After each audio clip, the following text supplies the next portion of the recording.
Chapter 332. Her slender legs, delicate white feet and crystal round toenails were well groomed.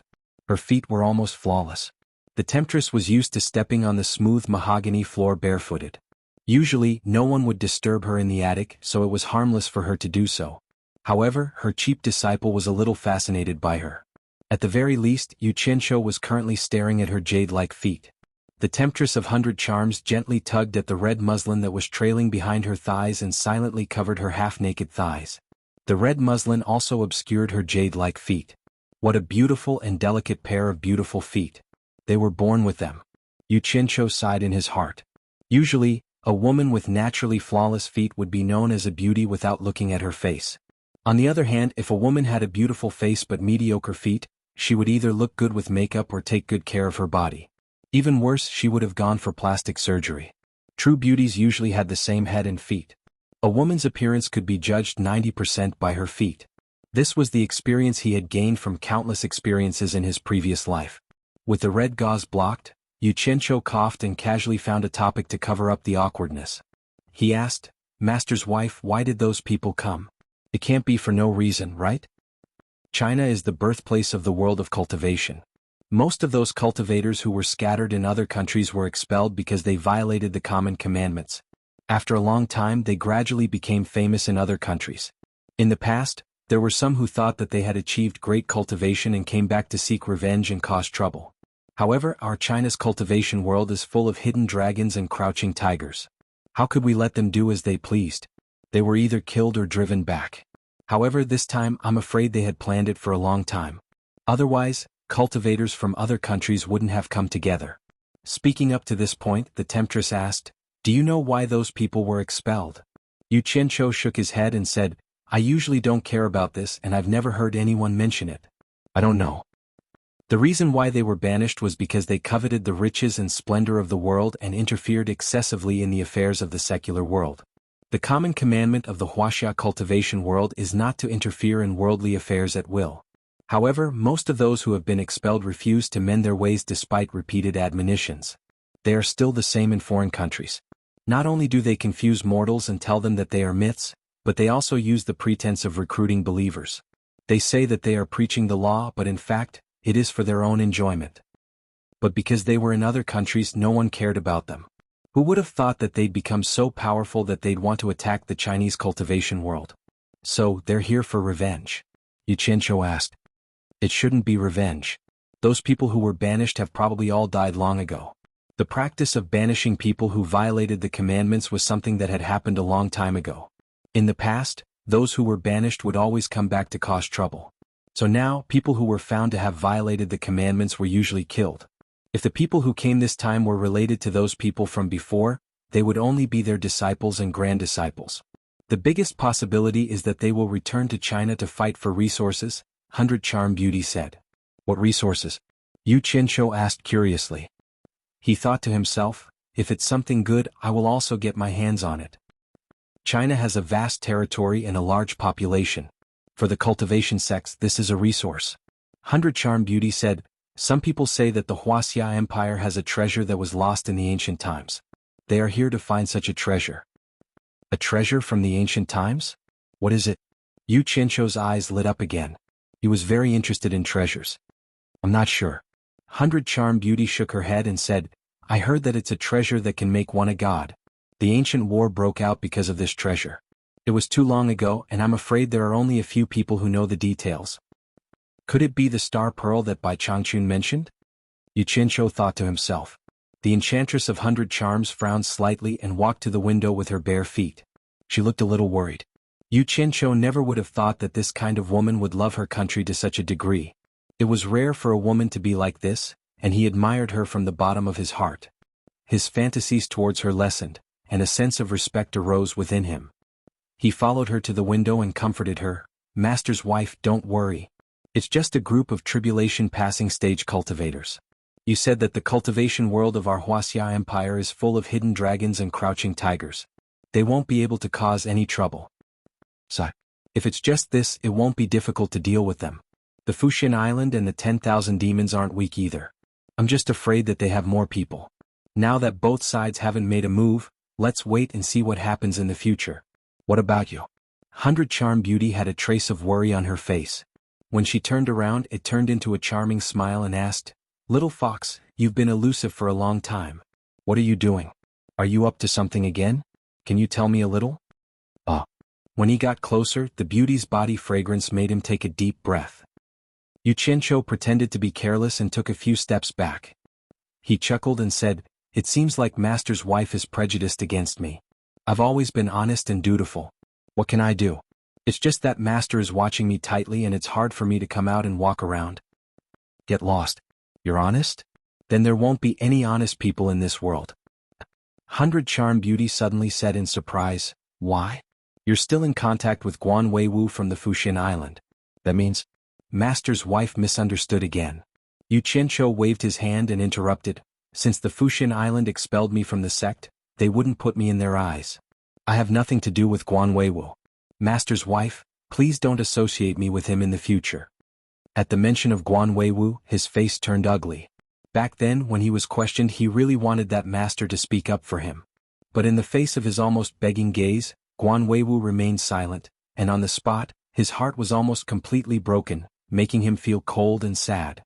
From that moment on, he made up his mind that there was no longer any relationship between them. He seemed to be a strong person, but because of something that others might not care about, he was really hurt.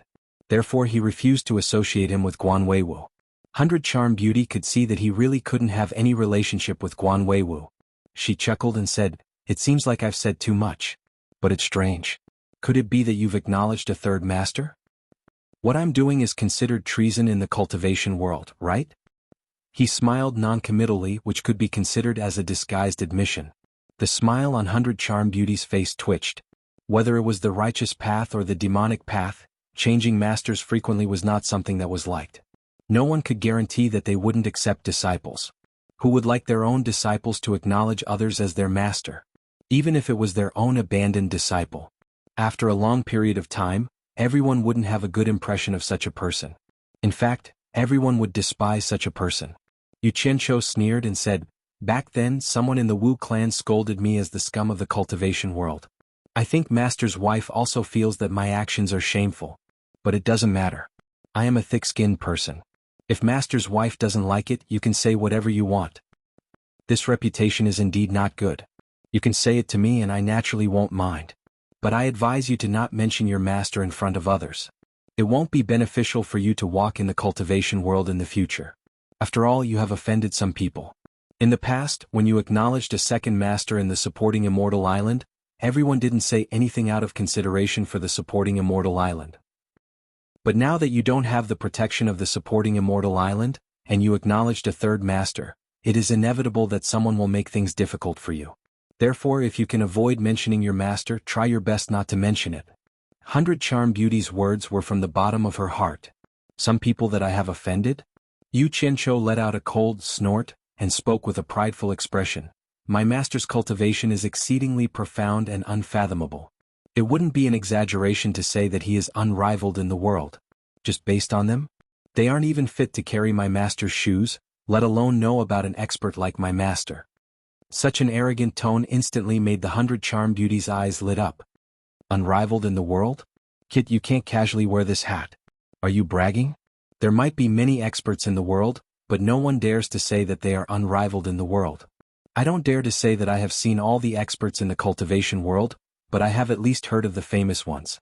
Why don't you tell me your master's name? Let me see who is able to be crowned with the hat of unrivaled in the world."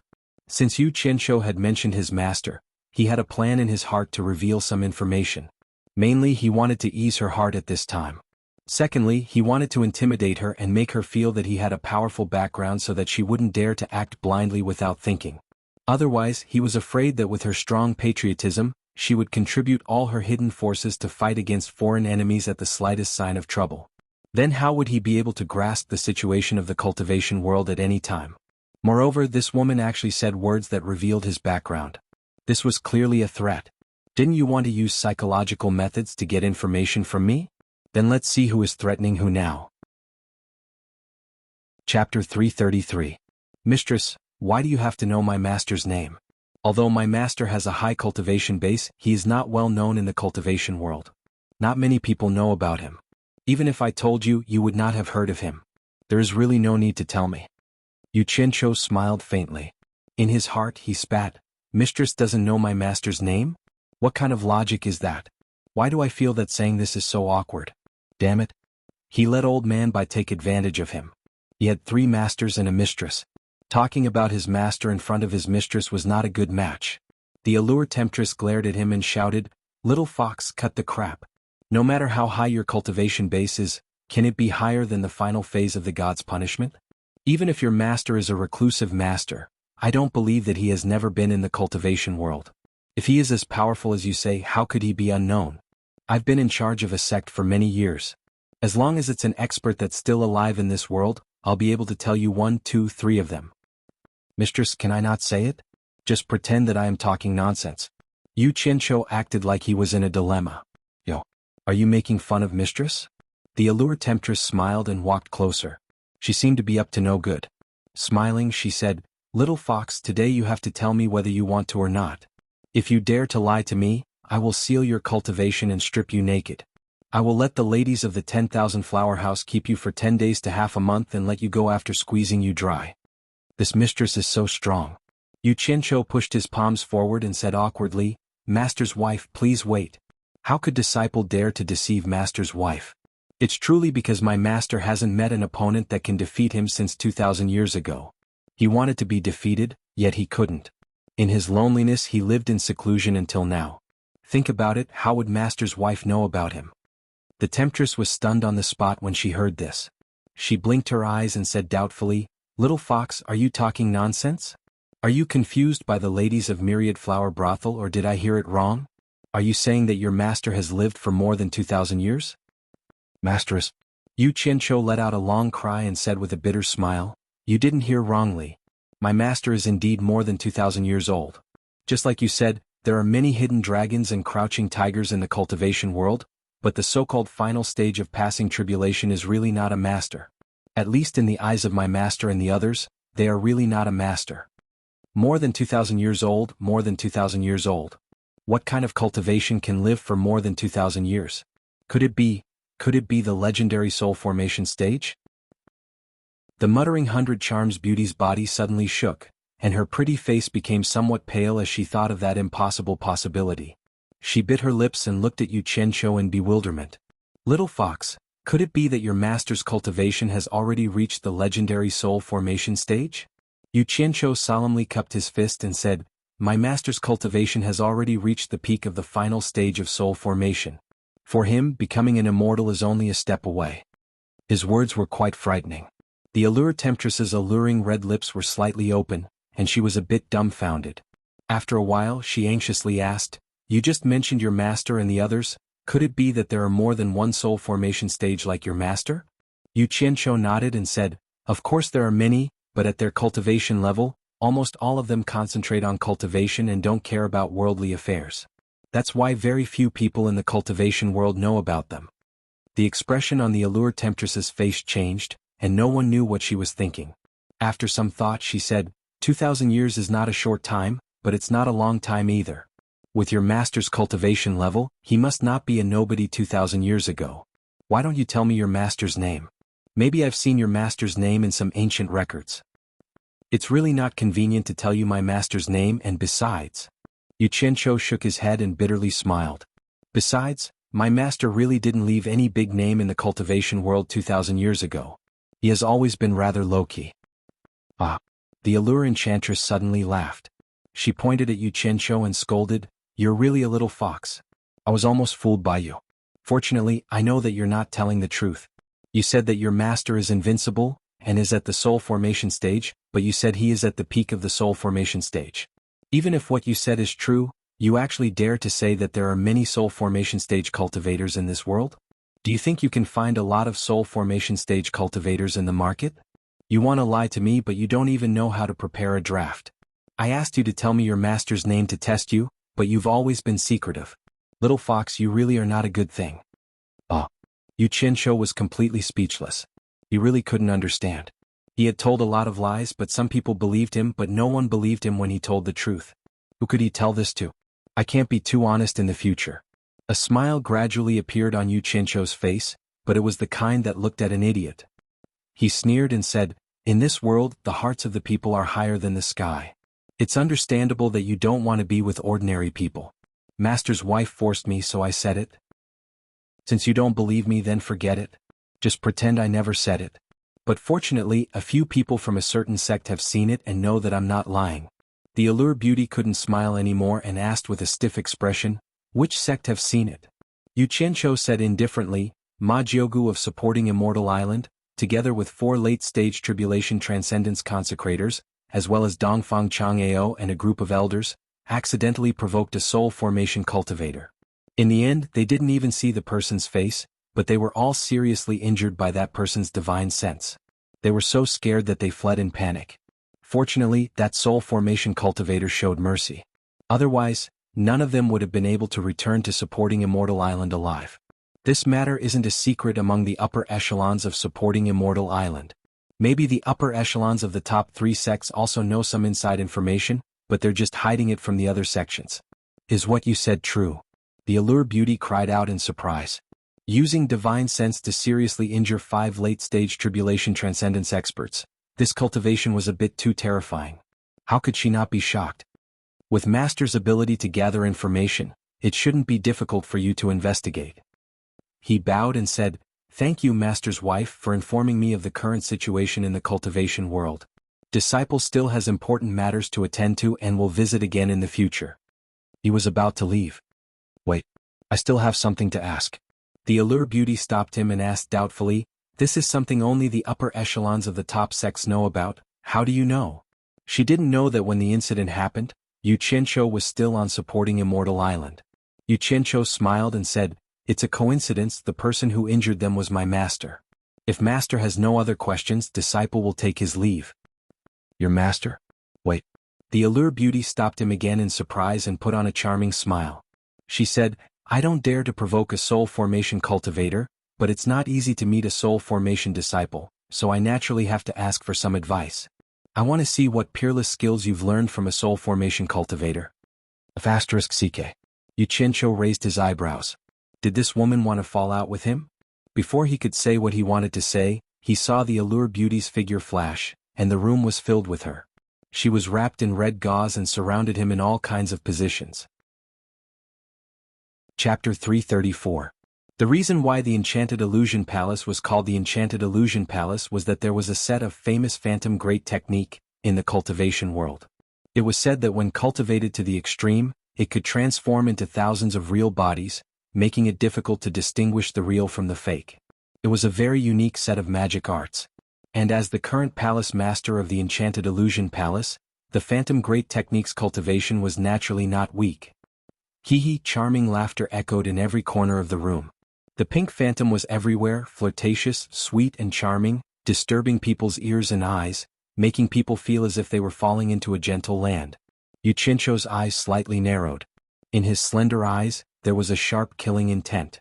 In front of him, there were hundreds of Enchanted Illusion Palace's phantoms, all smiling at him. He couldn't tell which one was the real Enchanted Illusion Palace's real body. "Master's wife, what do you mean?" Xianxia vigilantly looked around, his tone was a bit cold. "Little fox, I don't mean anything else. I just want to see what peerless skills you have learned." The phantoms kept disappearing and appearing, always maintaining 100. The strangest thing was that the hundreds of phantoms actually spoke at the same time, their voices coming from all directions, as if they were all the Enchanted Illusion Palace's real body. But it was impossible for there to be hundreds of people who looked exactly the same. There was only one real body and the rest were all phantoms. Xianxia carefully looked around. Although the Enchanted Illusion Palace said it lightly, he didn't dare to relax. If the other party had evil intentions, wouldn't he die unjustly? His divine sense immediately filled the whole room, which was the real body and which were the phantoms, he could easily find out. However, how could the phantom great technique be so easily seen through?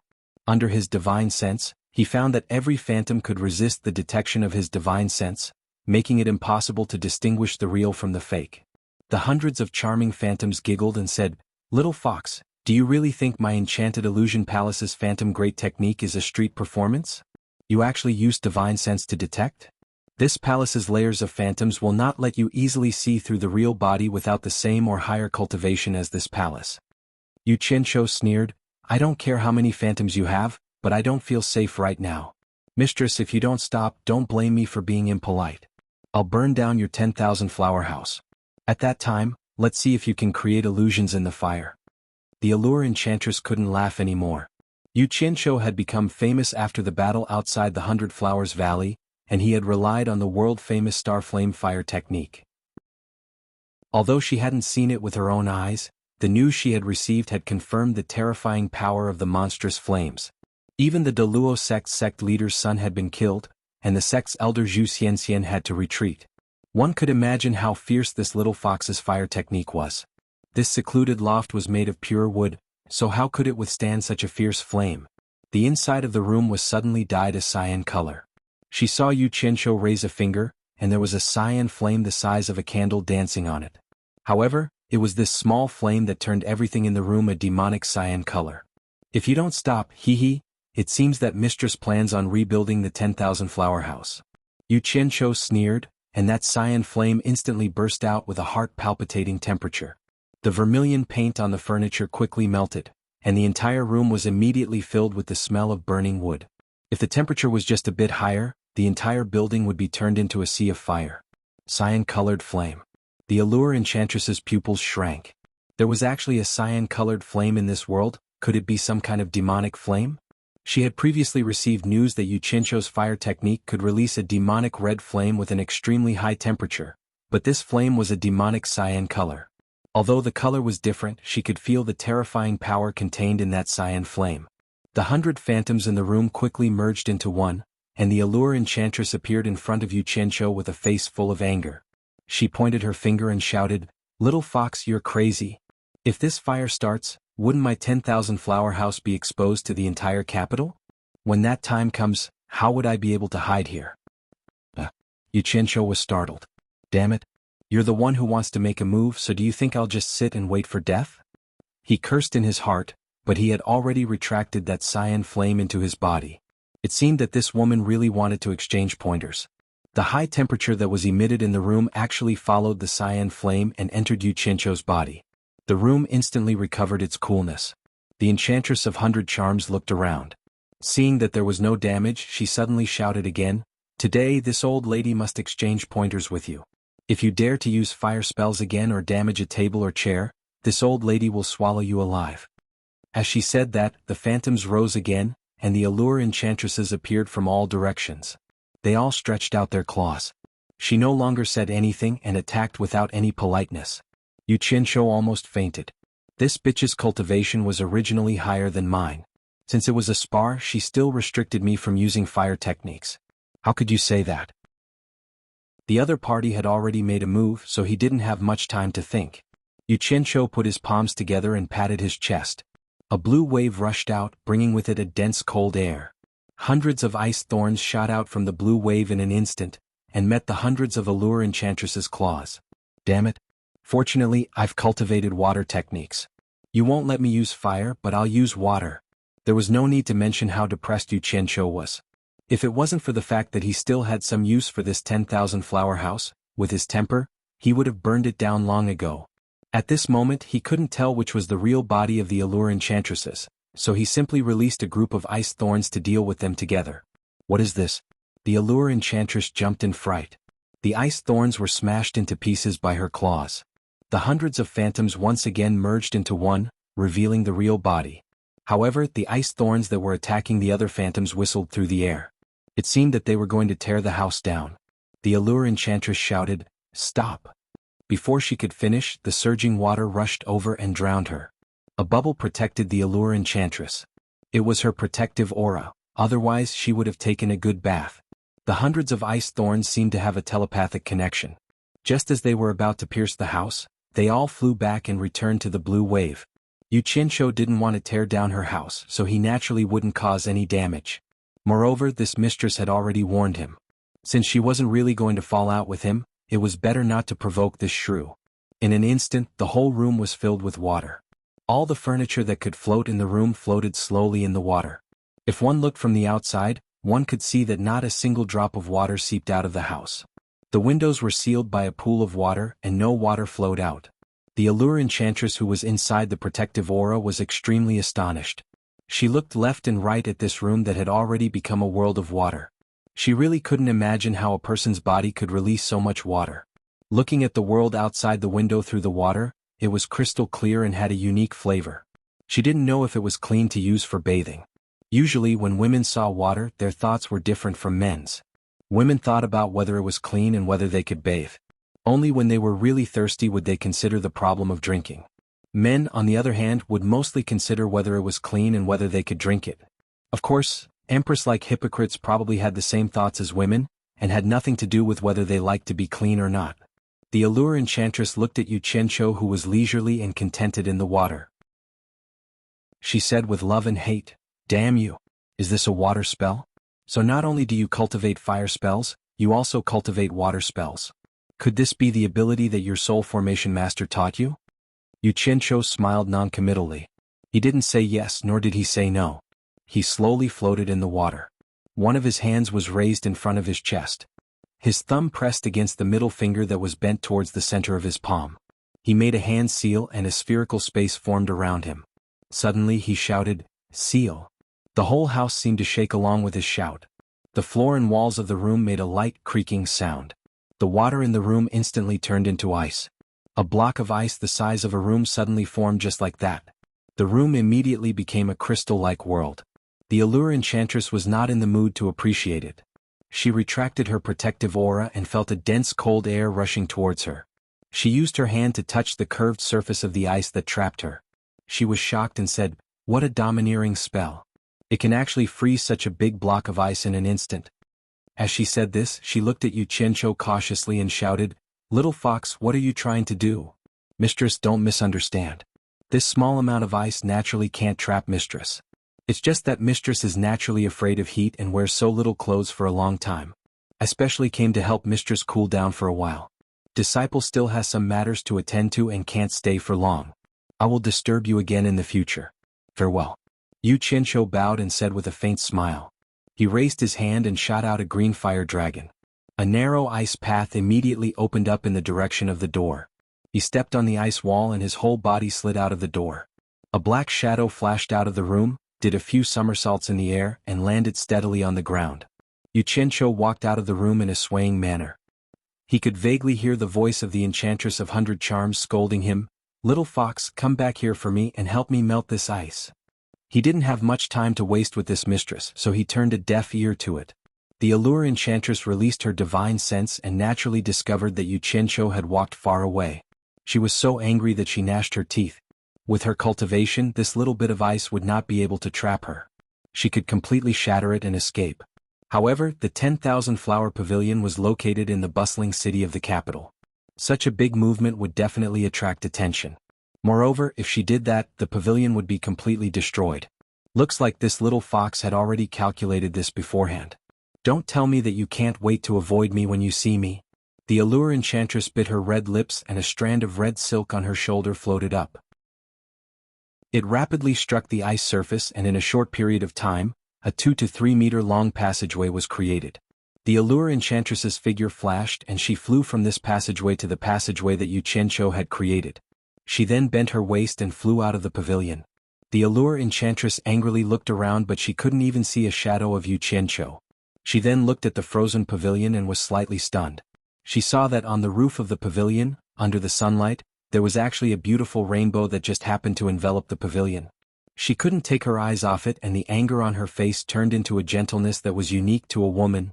The next day when she came back to the pavilion, she immediately gnashed her teeth in hatred. This pavilion had been roasted by Xianxia's fire, blistered and frozen. After the ice melted, how could it still be livable? It had to be renovated. Chapter 335.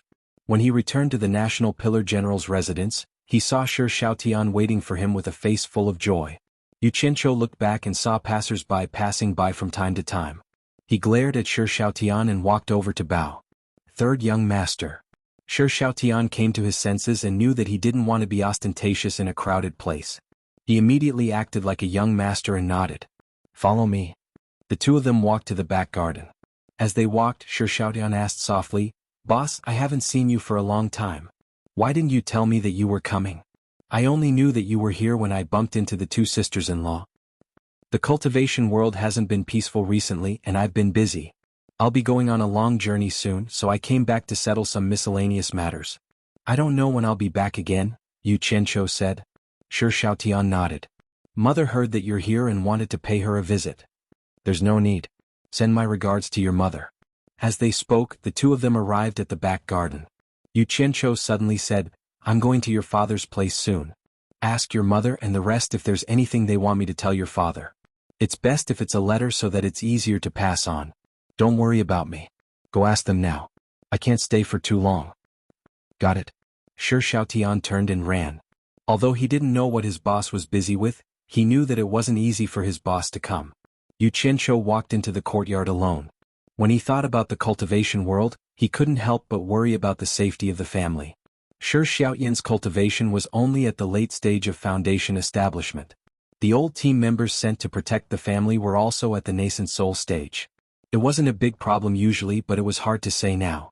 He had to raise their cultivation as soon as possible. His spiritual perception immediately locked onto Qin Feng in Utopia. He saw Qin Feng and Xuanhuan fighting for work, nodding and bowing like slaves. How was he asking Xuanhuan to take care of his life? He was clearly taking care of Xuanhuan's life. Xianxia shook his head and smiled bitterly. He sent a voice transmission. Qin Feng, how many limit-breaking pills did you refine? Give me some first. Boss. Qin Feng was taken aback at first, then awkwardly said, I haven't refined it yet. I'll come back tomorrow. Xuanhuan saw him talking to the air and couldn't help but look around blankly. Xianxia's expression immediately darkened. He disappeared from the courtyard and appeared beside the two people from Utopia. Xuanhuan saluted with some resentment. Leader. Xianxia nodded and said, since you're with Qin Feng then you're family. There's no need to be so polite in the future.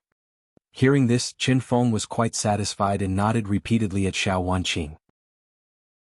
Xianxia glanced at him and said expressionlessly, come with me, I have something to talk to you about. Wanqing, wait for me. I'll be there in a while, Qin Feng said and left with Xianxia. The two of them arrived at Qin Feng's personal alchemy room. Xianxia immediately turned hostile and shouted, Qin Feng, have you been bewitched by women? You're so careless with such an important matter at hand. Don't tell me there won't be time for the two of you to flirt in the future? I'll warn you today. If you abandon your important matters and stay by a woman's skirt all day, I'll immediately chase Xuanhuan out of Utopia. The two of you will never be able to see each other again. Qin Feng was shocked. However, their relationship wasn't ordinary, so he wasn't afraid that Xianxia would really do that. However, it was hard to say if his boss was ruthless. He sucked up to him and said, Boss, calm down. I know my mistake. I won't dare to do it again. He understood that Xianxia was already giving him face by not falling out with Xuanhuan and everyone else. Otherwise, with his temper, Xianxia snorted coldly and didn't say anything else.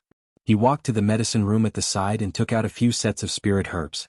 With a wave of his hand, a nearly transparent green flame ignited, and he threw in the spirit herbs to quickly refine. His proficient refining technique attracted Qin Feng once again.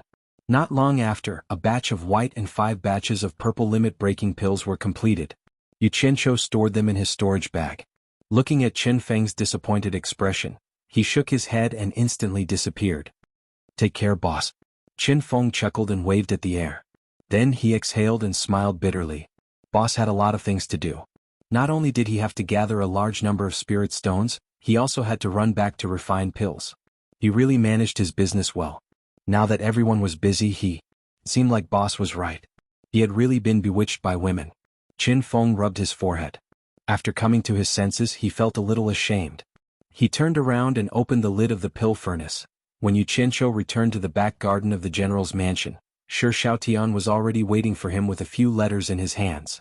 Seeing him suddenly appear, Shi Xiaotian didn't find it strange at all.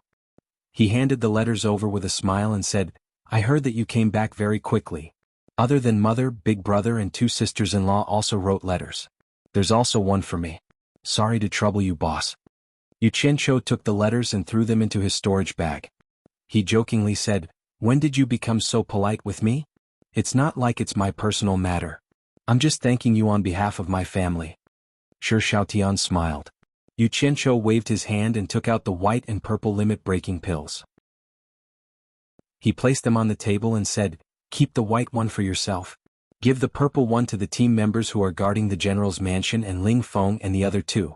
I will bring them here as soon as possible. There's no need to gather so many people now. Otherwise I will go bankrupt. He then told Shi Xiaotian about the effects of the two pills and how to consume them. Shi Xiaotian was surprised. Since there's such a difference between the two pills, why are you giving the purple one to Ling Feng and the other two? That's not very good. Don't be so long-winded. I know what to do. I won't harm them. Xianxia took out another storage bag and threw it on the table. He sighed. I'm so poor. Here are 10 million high-grade spirit stones. You guys can make do with it. Before he finished speaking, his expression changed. Oh no, Xianping is in danger. Wait for me here. Shi Xiaotian saw that Xianxia had suddenly disappeared, but he heard his words clearly. His face turned solemn as he muttered, what danger would Xianping be in? In the outside world, Xianxia was still unable to teleport with his cultivation. If he relied on the mysterious effect of the golden bead, as long as there were coordinates in the outside world that he needed, Utopia would be his bridge to any shore. No matter how far the distance was, he would be able to reach it in an instant. After suddenly sensing Xianping's distress signal, Xianxia immediately returned to Utopia and disappeared again. Speaking of which, Xianping was a man of few words and was too straightforward. To put it bluntly, he was a one-track mind. After separating from Ling Feng and Beizi, he came to a relatively large city in the Wuxia Empire. On the same day he met a few orphans with spiritual roots. Thinking that he would definitely need a place to stay when there were more people, he couldn't possibly stay in an inn. That would be too conspicuous. Hence, he was in a hurry to find a house to rent. As the saying went, the land and water nurtured the people of the area. The people here were more arrogant.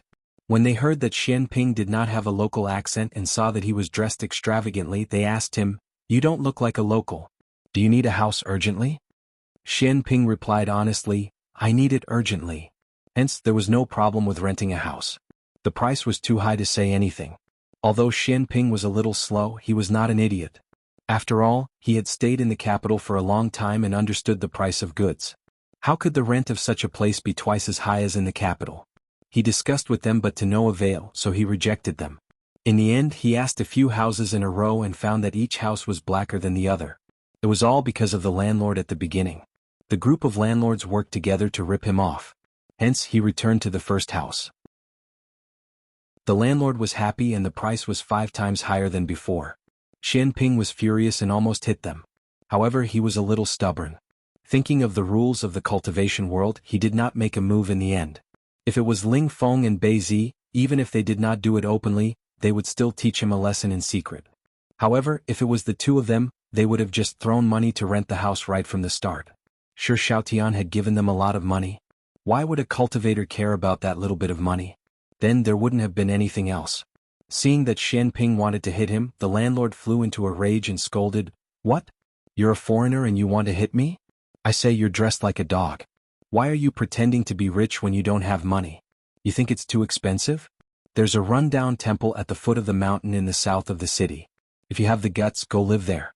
It's free of charge." Alright, this Xianping was really stubborn. He did not think of any other way and actually went to live in that rundown temple in a fit of anger. After a period of time, the rundown temple had collected hundreds of orphans with spiritual roots. One day, an orphan was playful and sneaked out of the rundown temple. Because it was at the foot of the mountain, the orphan was bitten by a poisonous snake. When Xianping came back, he found that the orphan was deeply poisoned. With his cultivation, he could not completely expel the poison. At this moment, he thought of Xianxia. Coincidentally, at this crucial moment, 8 people barged into the rundown temple. When they saw the courtyard full of children with spiritual roots, they were all stunned. When they saw that Xianping was in the middle stage of the foundation building realm, they thought that Xianping was sent by some sect to recruit disciples. Hence, without saying a word, one of them asked Xianping to step aside.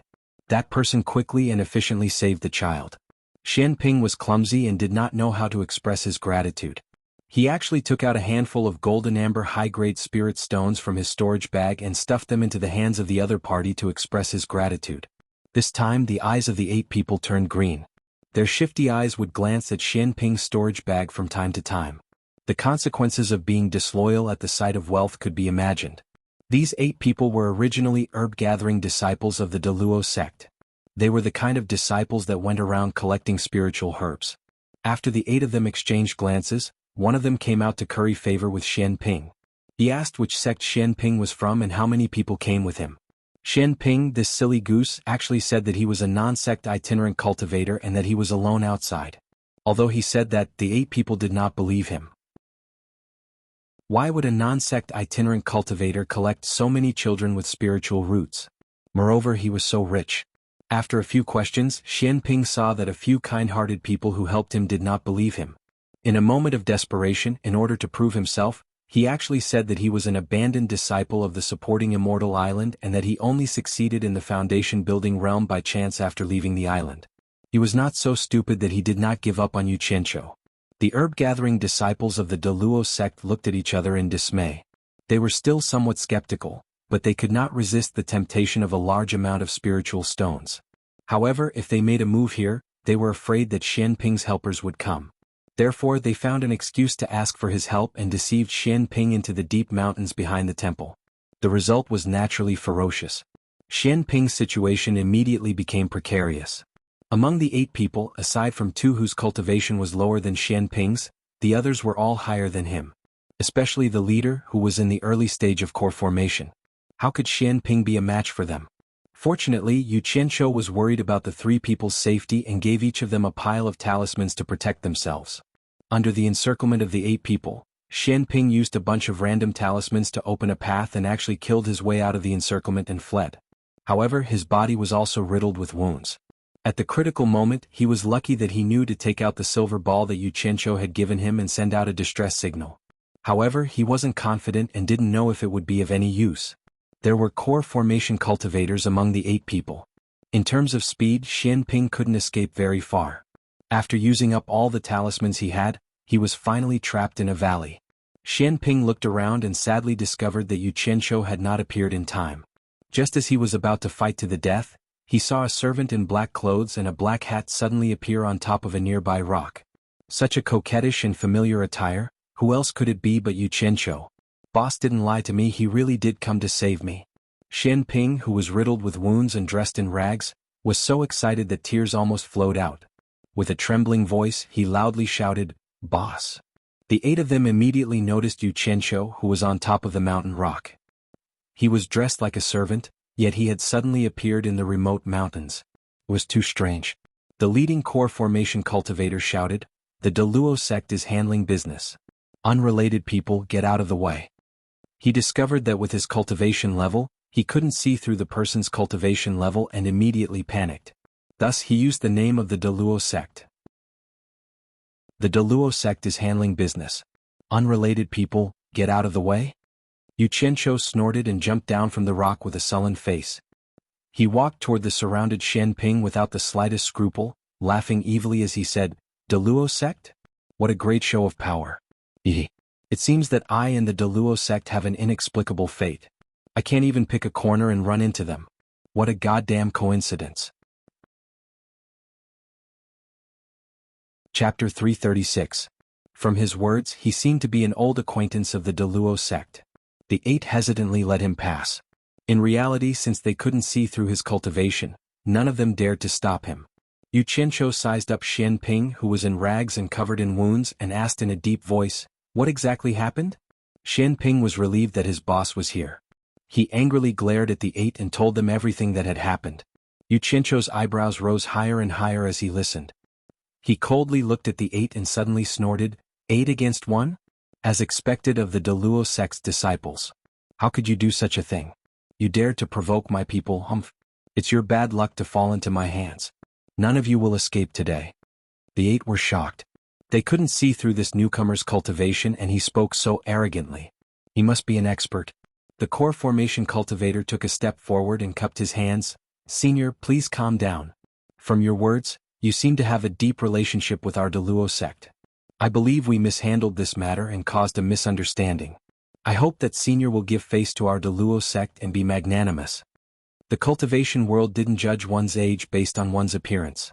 They determined that Xianxia was an expert based on his cultivation. Deep relationship? When Xianxia heard this, he laughed and teased, "You are right. I am indeed very familiar with your Deluo sect. Furthermore, our friendship is not shallow. For example, I am very familiar with your Deluo sect's elder, xianxia. The 8 people were pleasantly surprised as they looked at each other. It seemed like they managed to escape unscathed. The leader of the group bowed deeply and said, "So it turns out to be Elder Zhu's good friend. We were too rash." Then he nodded to the others. The 8 people bowed together and said, "Greetings, senior." Yu Qianqiu didn't act polite and accepted their greetings. Xian Ping was a little discouraged. It turned out that boss was familiar with them. It seemed like he wouldn't be able to take revenge.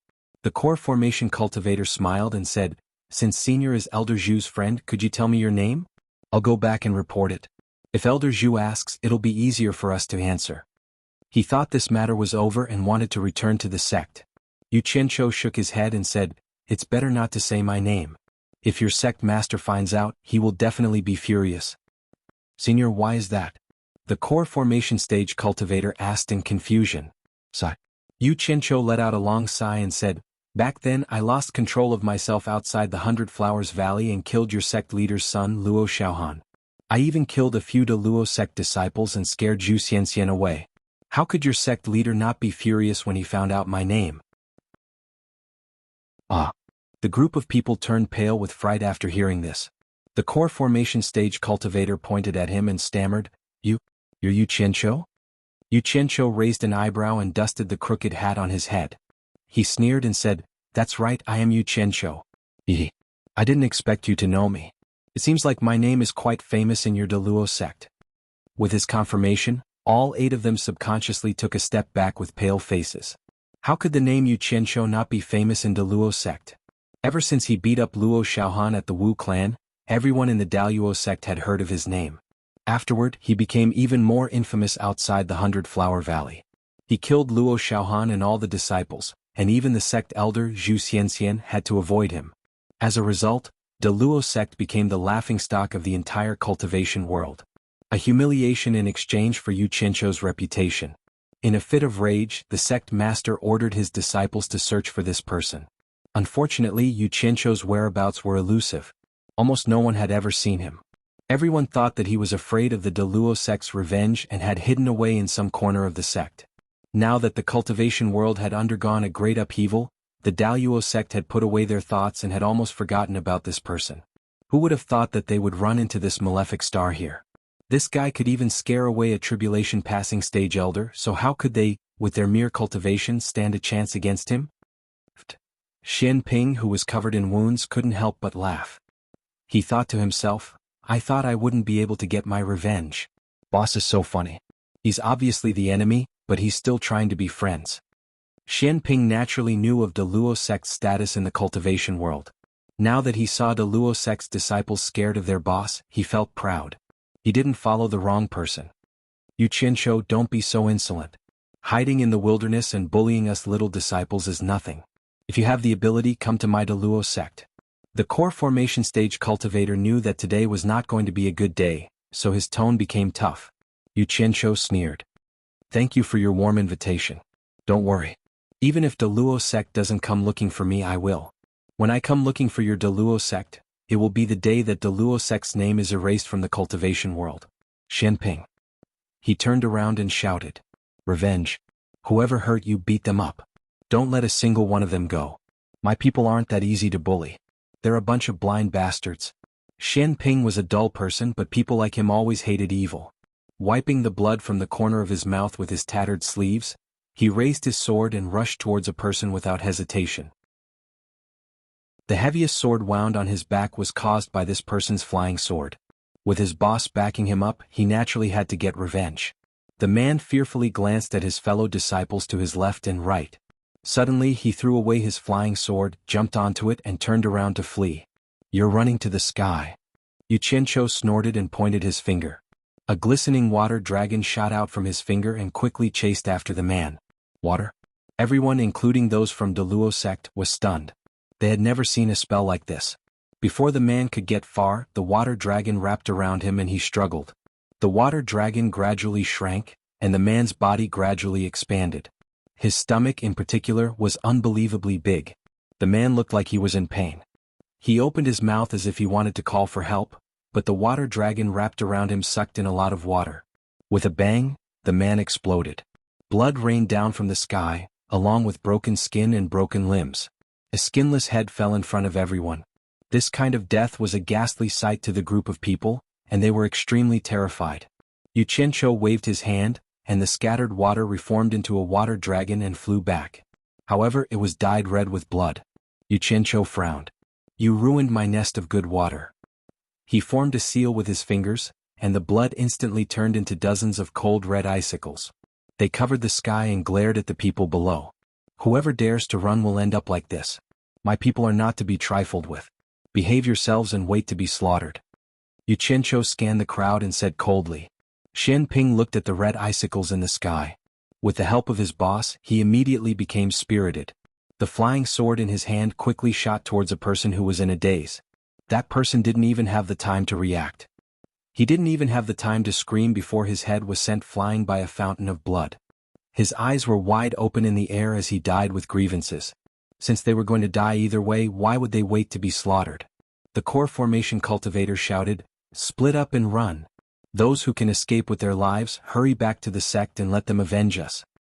In an instant, the 7 of them jumped onto their flying swords and flew away. "If I can't even deal with you guys, then what the hell am I supposed to do?" Xianxia sneered. He formed a seal with his fingers, and the red icicles in the air scattered and chased after them. With his nascent soul cultivation, chasing after these people with his icicles was a piece of cake. In all directions, screams could be heard. One by one they fell from the flying swords in the air. Those who fell were all pierced by the icicles and were pinned to the ground, struggling in pain. Xianping chased after them and chopped off their heads one by one. This silent gourd was really hard to tell, but he was also ruthless. The core formation cultivator on the other hand had some skills. A few icicles that chased after him were all smashed by his palm. In the end, dozens of icicles surrounded him, and he immediately smashed a few more. Suddenly, his body trembled and his chest felt cold. Looking down, he saw an icicle protruding from his chest. Perhaps he knew he was going to die. He raised his head to the sky and howled. Suddenly, his howl stopped and he fell from the sky like a hedgehog. Chapter 337. The 2 of them returned to the dilapidated temple at the foot of the mountain. A pot was set up in the middle of the courtyard, and a fragrant meat soup was being cooked. A group of orphans were holding large white steamed buns and eating the meat soup with relish. They had made it themselves. Seeing the 2 appear, the group of children stood up. Perhaps it was because they saw Xianping covered in blood. They looked at Xianxia with fear. They probably misunderstood Xianxia. Xianxia looked around the dilapidated temple and shook his head at Xianping with a strange expression. This was his nature. It was hard to change. Xianping pointed at the group of children and said, "Boss, they are all here." Xianxia nodded. "Leave them to me. There's no need to search for more people in the future. Quickly return to the general's mansion. When I'm not here, listen to Xianxia. Understood?" "Understood." After seeing Xianxia's methods today, Xianping was completely convinced. Xianxia didn't say anything else. With a wave of his hand, the children in the courtyard disappeared along with the pot of meat soup. Then he himself also disappeared. Seeing that everyone was gone, Xianping immediately took off his clothes and put on a new set of clothes. He didn't stop to rest and flew toward the direction of the capital. This was the good thing about wooden people.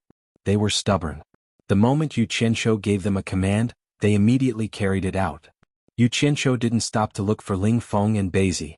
After taking in the people they had gathered, he told them what he told Xianping and returned to the general's mansion. Seeing him, Xiaotian quickly asked, "How is Xianping?" "He's fine. He ran into a group of trash from the Daluo sect, but they've been dealt with." Xianxia walked to the table and drank a cup of tea. He turned around and said, "I've already ordered Ling Feng and the other 2 to hurry to the capital. From now on, you'll be in charge of the 3 of them and the 10 members in the mansion. Remember to keep a low profile. The cultivation world isn't peaceful at this time." Xiaotian said with an embarrassed smile, "That's not good, right? How can I command them?" Xianxia waved his hand and said, "There's no need to say anything more. I've wasted too much time this time, so I don't have time to argue with you. I've already instructed Ling Feng's group of 3 and those 10 team members. Feel free to use them. As for the restriction-breaking pill, arrange a time for them to consume it. Don't say that you can't even do this. There are more important tasks for you in the future." Xiaotian's eyes lit up when he heard that. He had long desired to roam the cultivation world. That way his cultivation would not have been in vain. However, he was tied down by his family and could not leave at will. He nodded repeatedly and said, "Boss, don't worry, I understand. Let's not talk about this anymore. Your father is probably waiting anxiously for a long time. I still have to go to your father's place." As soon as Yu Qianzhou finished speaking, he disappeared again, leaving Shi Xiaotian looking forward to how he would make his way in the cultivation world in the future. Little did he know that when he truly stepped into the cultivation world, what awaited him would be a baptism of blood and slaughter. In the Western military camp, there were no tents anymore. Instead, there were sturdy and reliable barracks. On the training field, Shirin Tian was wearing his military uniform and personally leading the training of the army. Not far away, on a tall watchtower, Shi Wenguang was wearing a full set of armor as he looked at the elite troops training below. He did not know when this army would be able to display its usefulness. After all, a general without a battle was lonely. Shi Wenguang turned around and looked at the 4 people behind him. These were the cultivators that Yu Qianzhou had sent to protect him. At that time he did not think too much about it because he wanted to escape from the capital. But who knew that it was easier to invite a god than to send him away? Now that he thought about it, Yu Qianzhou had sent these people. In addition to protecting him, he also had the intention of monitoring and controlling him. If he did not follow Yu Qianzhou's instructions, he believed that if these people wanted to take the heads of him and his father, it would be as easy as taking something out of their pocket. No matter how brave the soldiers in the army were, who could stop them? This Yu Qianzhou was really far-sighted. In the face of the sudden incident at that time, besides solving the problem, he actually made people unknowingly become his pawns. Shi Xiaotian looked in the direction of the capital and sighed in his heart. His wife and son were there. He did not know when he would be able to lead the army to the east and reunite with his family. But all of this depended on Yu Qianzhou, who had disappeared from the cultivation world for a long time.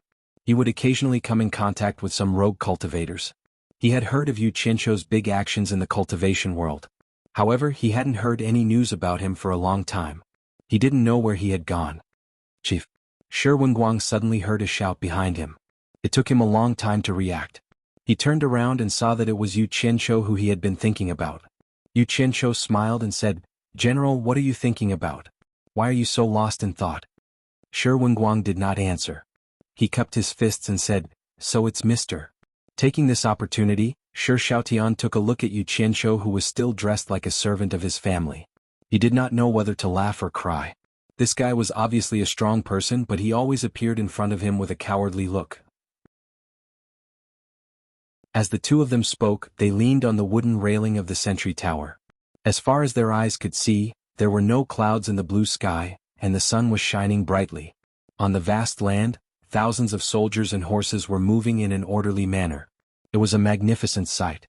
Looking at the extraordinary martial arts practice below, Yu Qianzhou sighed, "General is really good at leading troops. I believe that General is already prepared to lead the army to the east." A trace of joy flashed in Shi Wenguang's eyes. He threw off his cloak and waved his hand at the people below. He said in a heroic manner, "My millions of soldiers are ready for battle, and we have sufficient provisions. As long as Mr. is ready, we can lead the army to the east at any time. I guarantee that in less than a year, we will be able to conquer the whole of China." Good. Yu Qianzhou applauded. The name of the pillar of the state general is known to the world. Wherever the general points his sword, the army will look down on them. Who dares to stand in his way? Naturally he will be invincible. But Yu Qianzhou's tone softened a little. He smiled and said, "The time is not right yet. General needs to be patient for the time being. But don't worry, General. The day will not be too far away." Shi Wenguang thought that he had brought good news. But when he heard that, his heart turned cold again. Yu Qianzhou smiled and took out the letter Shi Xiaotian gave him. He handed it over and said, "This is a letter from General's family. I believe it will make General feel better." Shi Wenguang took the letter and shook his head. He sighed, "I wonder when my family will be reunited." Although he said that, he knew that his family was also in Yu Qianzhou's hands. He had no choice but to listen to him. "I almost forgot to tell General a piece of good news. I believe Madam has mentioned it in her letter. But I still want to congratulate General in advance." Yu Qianzhou smiled. "General's eldest daughter-in-law is pregnant. General will be a grandfather soon." "Really?" Shi Wenguang was overjoyed. He immediately found the letter from his wife and read it carefully. Yu Qianzhou did not disturb him. He waved to a few of his men and they went down the watchtower together. Xuanhuan read the news that he was going to be a grandfather in the letter. He was overjoyed. But when he saw the date at the end of the letter, he was stunned. Wasn't this letter written today? How did it get here within 6 hours? From the capital city to here, it was such a long distance. He immediately thought of Xianxia's supernatural power. He couldn't help but gasp. When he came back to his senses, he looked around and saw the 4 bodyguards climbing up again. One of them bowed and said, "General, our leader has some matters to attend to and has to leave first. He asked us to bid farewell on his behalf." Xuanhuan waved his hand in a daze. He thought, it's over. My grandson is going to fall into that guy's hands again? Chapter 338. Within the twilight valley of the Fei region, a strange yet majestic blue flame was blazing. Xianxia, who had left the western barracks, had returned here. This was for no other reason than that he had used up most of the blue fire elemental essence in his body.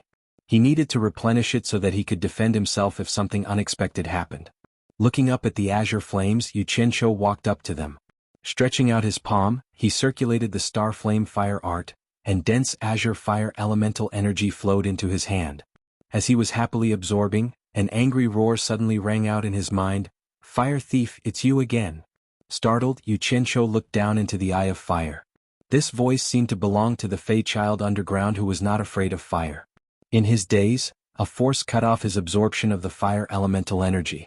Needless to say, it was the little Fey down below. Xianxia raised an eyebrow and coldly snorted, "Little Fey, I'll let you steal it." Without another word, he bent his body and leaped into the azure flames. His limbs spread out as he floated in the flames. The star flame fire art madly circulated, and the fire elemental energy continuously flowed into his body. "What a shameless fire thief, hurry up and stop." The child's voice in his mind immediately began to curse. Unfortunately, it didn't seem to know much about cursing and only repeated the same few words. How could such words pierce through Xianxia's skin? Xianxia didn't even blink as he continued to absorb. He concluded that the person down below couldn't come out, or else they wouldn't just be talking. The child's voice seemed to grow weaker and weaker until it was pleading, "Kind fire thief, I beg you, please don't absorb anymore. If you do, it will be very difficult for my little brothers and sisters to wake up." In the end, the voice slowly faded away. Xianxia didn't care about the life or death of the Fey. He inhaled until he was full and floated back to the shore.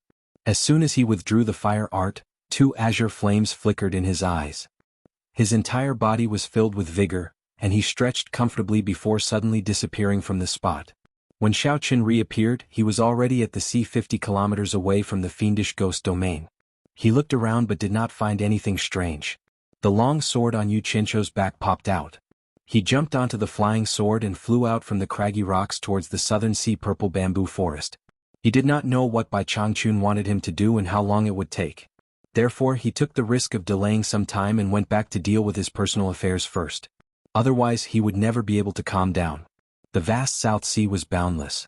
Birds flew in the sky, blue waves surged to the heavens, and occasionally whales and sharks showed their backs. Riding on a flying sword, riding on the sea breeze, the blazing sun like fire, the rolling waves of the blue sea, sleeping during the day and rising at night, the bright moon attracting the stars, Xianxia flew alone above the vast sea for 2 days and nights. He estimated that he was about to reach the location Bai Changchun had mentioned, but he still didn't see that bullshit southern sea purple bamboo forest. He couldn't help but feel a little confused. "Don't play with me. Old man Bai wasn't that humorous." Standing on the flying sword, he looked around with his hand on his forehead like Monkey Sunday. He didn't even see a small island. How could there be a purple bamboo forest? Suddenly, an indistinct white fog in the distance caught his attention. He quickly flew over on his flying sword. When he was in the sky, the vast sea of fog below made his eyes light up. He had stayed on supporting Immortal's Island before, and there was a similar island protection formation there. Other than defending against enemies, it also had another function. In the words of his previous life, it was to prevent natural disasters such as typhoons and tsunamis. This was probably the legendary southern sea purple bamboo forest. Damn, I finally found it. It's not fun to go for a ride on the sea for a few days. Xianxia patted his chest in relief. When he got close to the sea of fog on his flying sword, he circulated his primordial chi and shouted, "May I ask if this is the southern sea purple bamboo forest?" His voice rolled into the sea of fog. After a while there was no response. Xianxia wanted to barge into the island protection formation to take a look, but he was worried that it was a killing formation. He couldn't help but wonder if the owner wasn't home or if his voice was too soft. Thus he shouted again, "May I ask if this is the Southern Sea Purple Bamboo Forest? Is the owner home?" Oh, oh, is there an end to that broken voice? Why are you shouting in the middle of the day? Can't you let me sleep? Leave now, this is not the Southern Sea Purple Bamboo Forest. A lazy and impatient voice came from the sea of fog. It didn't sound loud, but it made Xianxia's ears ring. Xianxia was shocked. What a high cultivation level. Then he was stunned again. After all this time, this wasn't the Southern Sea Purple Bamboo Forest? Then where would it be? Senior, since you live here, you must know the location of the Southern Sea Purple Bamboo Forest. Senior, please give me some pointers. I will be very grateful, Xianxia politely said. I don't know. Leave, don't disturb my afternoon nap. Just as the lazy voice finished and Xianxia was feeling gloomy, a girl's voice came from the sea of fog again. Mister, why are you looking for the Southern Sea Purple Bamboo Forest? If the reason is reasonable, I can give you a pointer or two. As long as someone knew, Xianxia's eyes lit up. He cupped his fists and said, I don't have any reason to look for the Southern Sea Purple Bamboo Forest. I am here under the orders of my master. The woman replied with an "oh" and said, Who is your master? How do you know about the Southern Sea Purple Bamboo Forest?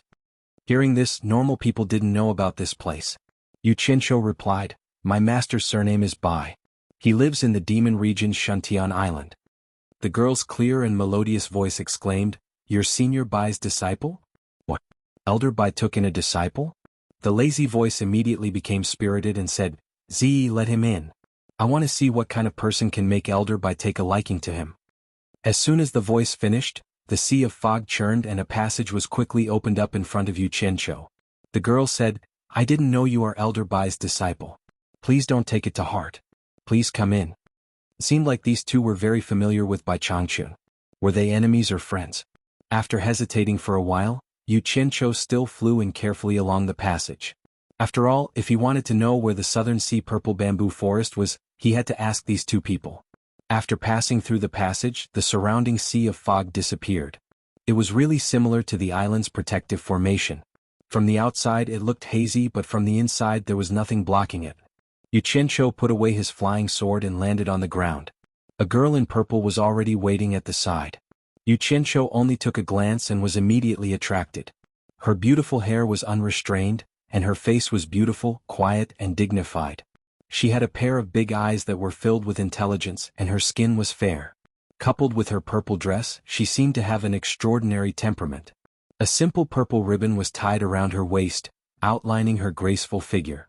It was the first time they met, so it wasn't good to be too lecherous. He had to leave a good impression on the beauty. Xianxia forced himself to look elsewhere. It was fine if he didn't look, but the moment he looked, his face darkened. There were bamboos all around him, and they were purple bamboos that he had never seen before. He was currently in a purple bamboo sea. If someone said that this wasn't the Southern Sea Purple Bamboo Forest, he wouldn't believe it even if he was beaten to death. He was obviously fooled. Chapter 339. A gust of wind blew, the bamboo sea swayed and rustled. A few purple bamboo leaves swirled and flew between the two of them. The lady in purple saw that Xianxia didn't look good and seemed to see through his displeasure. She couldn't see through his cultivation, so she bowed and said, This is the Southern Sea Purple Bamboo Forest. My master is used to being free and unfettered. He doesn't have any taboos when he speaks. If he offended you in any way, I apologize on behalf of my master. I hope you won't take it to heart. With the lady apologizing, Xianxia's anger was reduced by half. Moreover, this was the Purple Bamboo Forest. That middle stage demigod must be here. Even if he was angry, he had nowhere to vent. He remembered that Bai Changchun said that Master Nongzhu had a female disciple. This must be the lady in front of him. He shook his head and smiled bitterly. Since this is the Southern Sea Purple Bamboo Forest, you must be Master Nongzhu's disciple. The one who spoke before was Master Nongzhu. Yes, Elder Bai must have mentioned it. The lady in purple smiled. My name is Zi. May I know your name? Zi. Xianxia sized her up and said with cupped hands, Mrs. dressed in purple, you are indeed as beautiful as your name suggests. I am Xianxia. You are Xianxia? Ziyi suddenly asked. Yu Qianqiu was startled and said, Lady Ziyi, have you heard of me? Ziyi shook her head slightly and said, I think I've heard my master mention this name before, but that person's reputation in the cultivation world isn't that great. He must have the same name as Mr. Why would Elder Bai accept such a notorious person as a disciple? She then raised her hand to lead the way and said, My master is at the Zhu Lang paradise, please follow me, Mr. She then walked gracefully and led the way. Yu Qianqiu followed behind with a face full of suspicion. He thought to himself, is there anyone else called Yu Qianqiu in the cultivation world other than me? *CK. How could such an eccentric name have the same name and a bad reputation? No, if I have the chance, I must get rid of this person, lest he ruin my reputation, especially in front of a beauty. Within the bamboo forest, there was a 1-meter wide path that seemed to be paved with cobblestones. The winding path led deep into the bamboo forest. Walking on the small path, the bamboo forest on both sides was so dense that it was almost impossible to see the sun. Occasionally, the sunlight would shine on the thick layer of bamboo leaves, giving off a special feeling. As Ziyi walked past, the scattered purple bamboo leaves on the path automatically drifted into the bamboo forest on both sides. Seeing such a strange scene for the first time, Yu Qianqiu could not help but look around. The purple bamboo was indeed beautiful. Some were slender, some were noble, and some were like the belly of a Buddha. They were probably rare species, and he had to find a chance to transplant some of them to Utopia. Just as he was thinking this, he passed through the bamboo forest. Suddenly, a courtyard appeared in the depths of the bamboo forest. It was purple in color, and was made from purple bamboo. Several houses were connected to each other, and there were even a few bamboo pavilions in between. The layout was very elegant. There was a purple bamboo fence outside, and on the porch archway that was connected to the small path, there was a plaque that was so purple that it was almost black. On it was written Bamboo Paradise. This plaque was most likely made from an old piece of purple bamboo that had been cut in half. In the bamboo courtyard, there was a faint purple aura lingering around. It looked like a paradise on earth. Some unknown birds were leisurely jumping around inside, and they were not afraid even if people came. Yu Qianqiu suddenly noticed a middle-aged man leaning lazily at the entrance of the main house, looking at him curiously with a burning gaze. Yu Qianqiu also looked at him. His first impression could only be described with one word, and that was handsome. Although he looked middle-aged, he was definitely a handsome man. He was tall, neither fat nor thin, just right. He was dressed like a scholar, and there was a purplish-black bamboo flute hanging on his waist. His hair was tied up on top of his head, and his hair was black and shiny. His starry eyes were bright, and his sword-like eyebrows made him look even more heroic. The bridge of his nose was tall and straight, and his cheeks were thin. His slightly thin lips formed a slight smile, and there were 2 dimples on both sides of his cheeks. His face showed a sense of vicissitudes, and it was a pity that it was destroyed by the laziness that he emitted. However, there was no doubt about the special charm of this kind of man. In addition to his outstanding appearance, he was definitely a handsome man. He was a super handsome man and not a beautiful man. He was the kind of man that even men had to admit was handsome. Yu Qianqiu felt a wave of sadness in his heart. There was actually such a handsome man in this world. How could other men live? This kind of man was a scourge if he went out. He was the kind that specialized in scourging women and young girls. Women would probably fall in love with him once they saw him. A scourge. A big scourge. However, his cultivation was so high that it was frightening. It really made one speechless. Ziyi raised her hand and pointed, "This is my master." Yu Qianqiu took 2 steps forward and bowed respectfully. Junior Yu Qianqiu greets Mr. Nongzhu. Don't be so polite. Nongzhu waved her hand casually, and her face released a charming lazy smile. However, the smile froze immediately. She was stunned and asked, "What did you say your name was?" Yu Qianqiu scratched his head and bowed again. "My name is Yu Qianqiu." "Your name is Yu Qianqiu?" Nongzhu's eyes lit up. She left the door frame and walked a few steps down. She circled around Yu Qianqiu and asked, "There is also a man named Yu Qianqiu in the cultivation world." Yu Qianqiu betrayed his master twice and made a lot of noise in the cultivation world. It is said that he also practiced a set of fire spells. It can be said that he is quite famous, and the cultivation world calls him the scum of the cultivation world. I have secretly looked for him several times, but he is so elusive that even I have not seen him. Do you know him? The more Yu Qianqiu listened, the darker his face became. It turned out that the Yu Qianqiu with a bad reputation that Ziyi mentioned was him, and the person that he wanted to find a chance to get rid of was also him. Damn it. Could it be that my reputation is really so bad that it's spread all the way here? Yu Qianqiu's face twitched a little and replied, I am afraid that the Yu Qianqiu that you mentioned is me.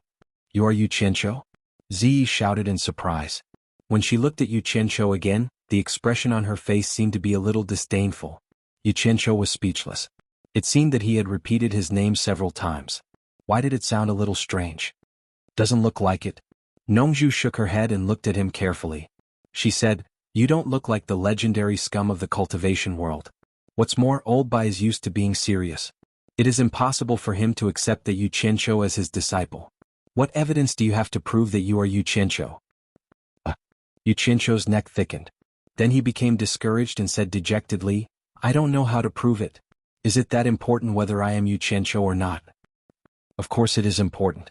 Yu Qianqiu, whom I have been looking for everywhere, has come to me voluntarily. Of course, I have to verify your authenticity. Nongzhu pinched her chin and said, I have a few questions to test you.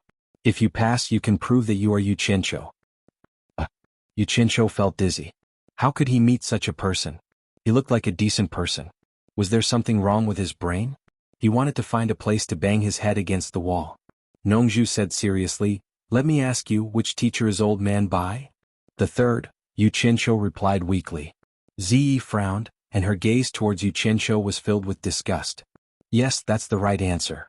Nongzhu nodded and asked, Which sect did you join first? Onquangsung. Well, that's right.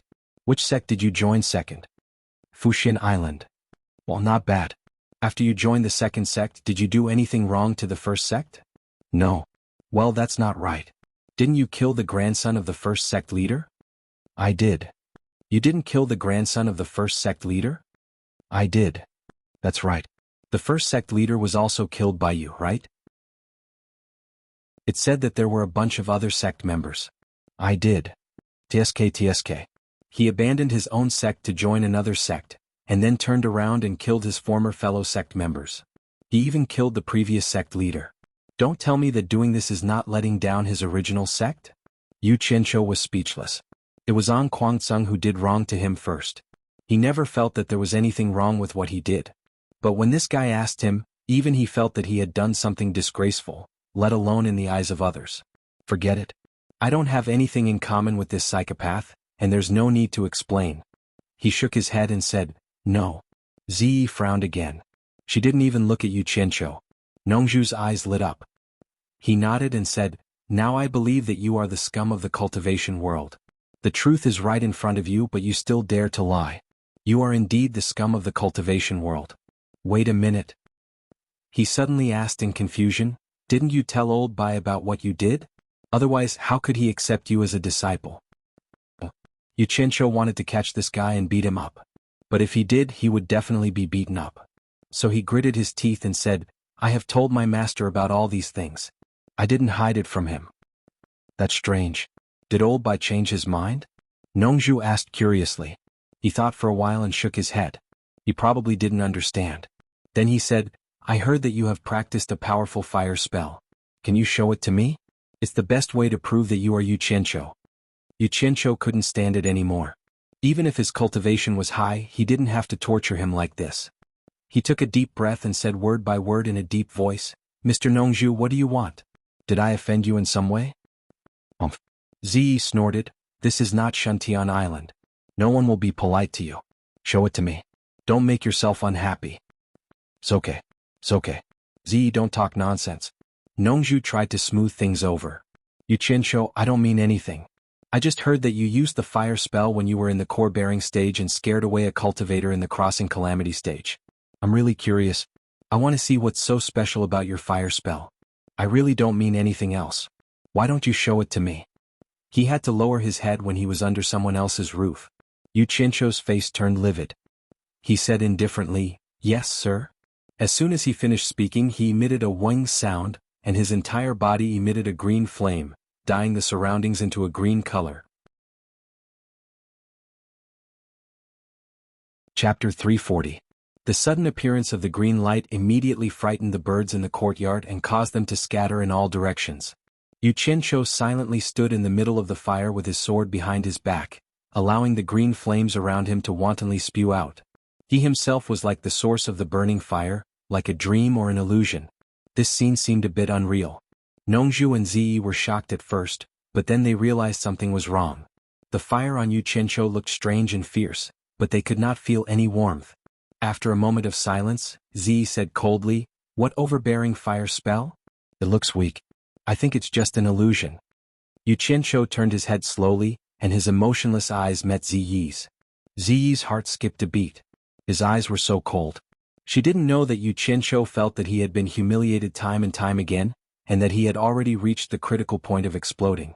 He really wanted to let her know whether his stellar flame fire technique was just an empty shell. He was so angry that he needed to let it out. "Hey, I heard that the fire you use with your fire art is red. Why is it green?" Nongzhu frowned and said, "Yu Qianqiu, did you not use your most powerful fire spell? Don't hide it. Show me what you're good at, I want to see that." The green fire was stirred.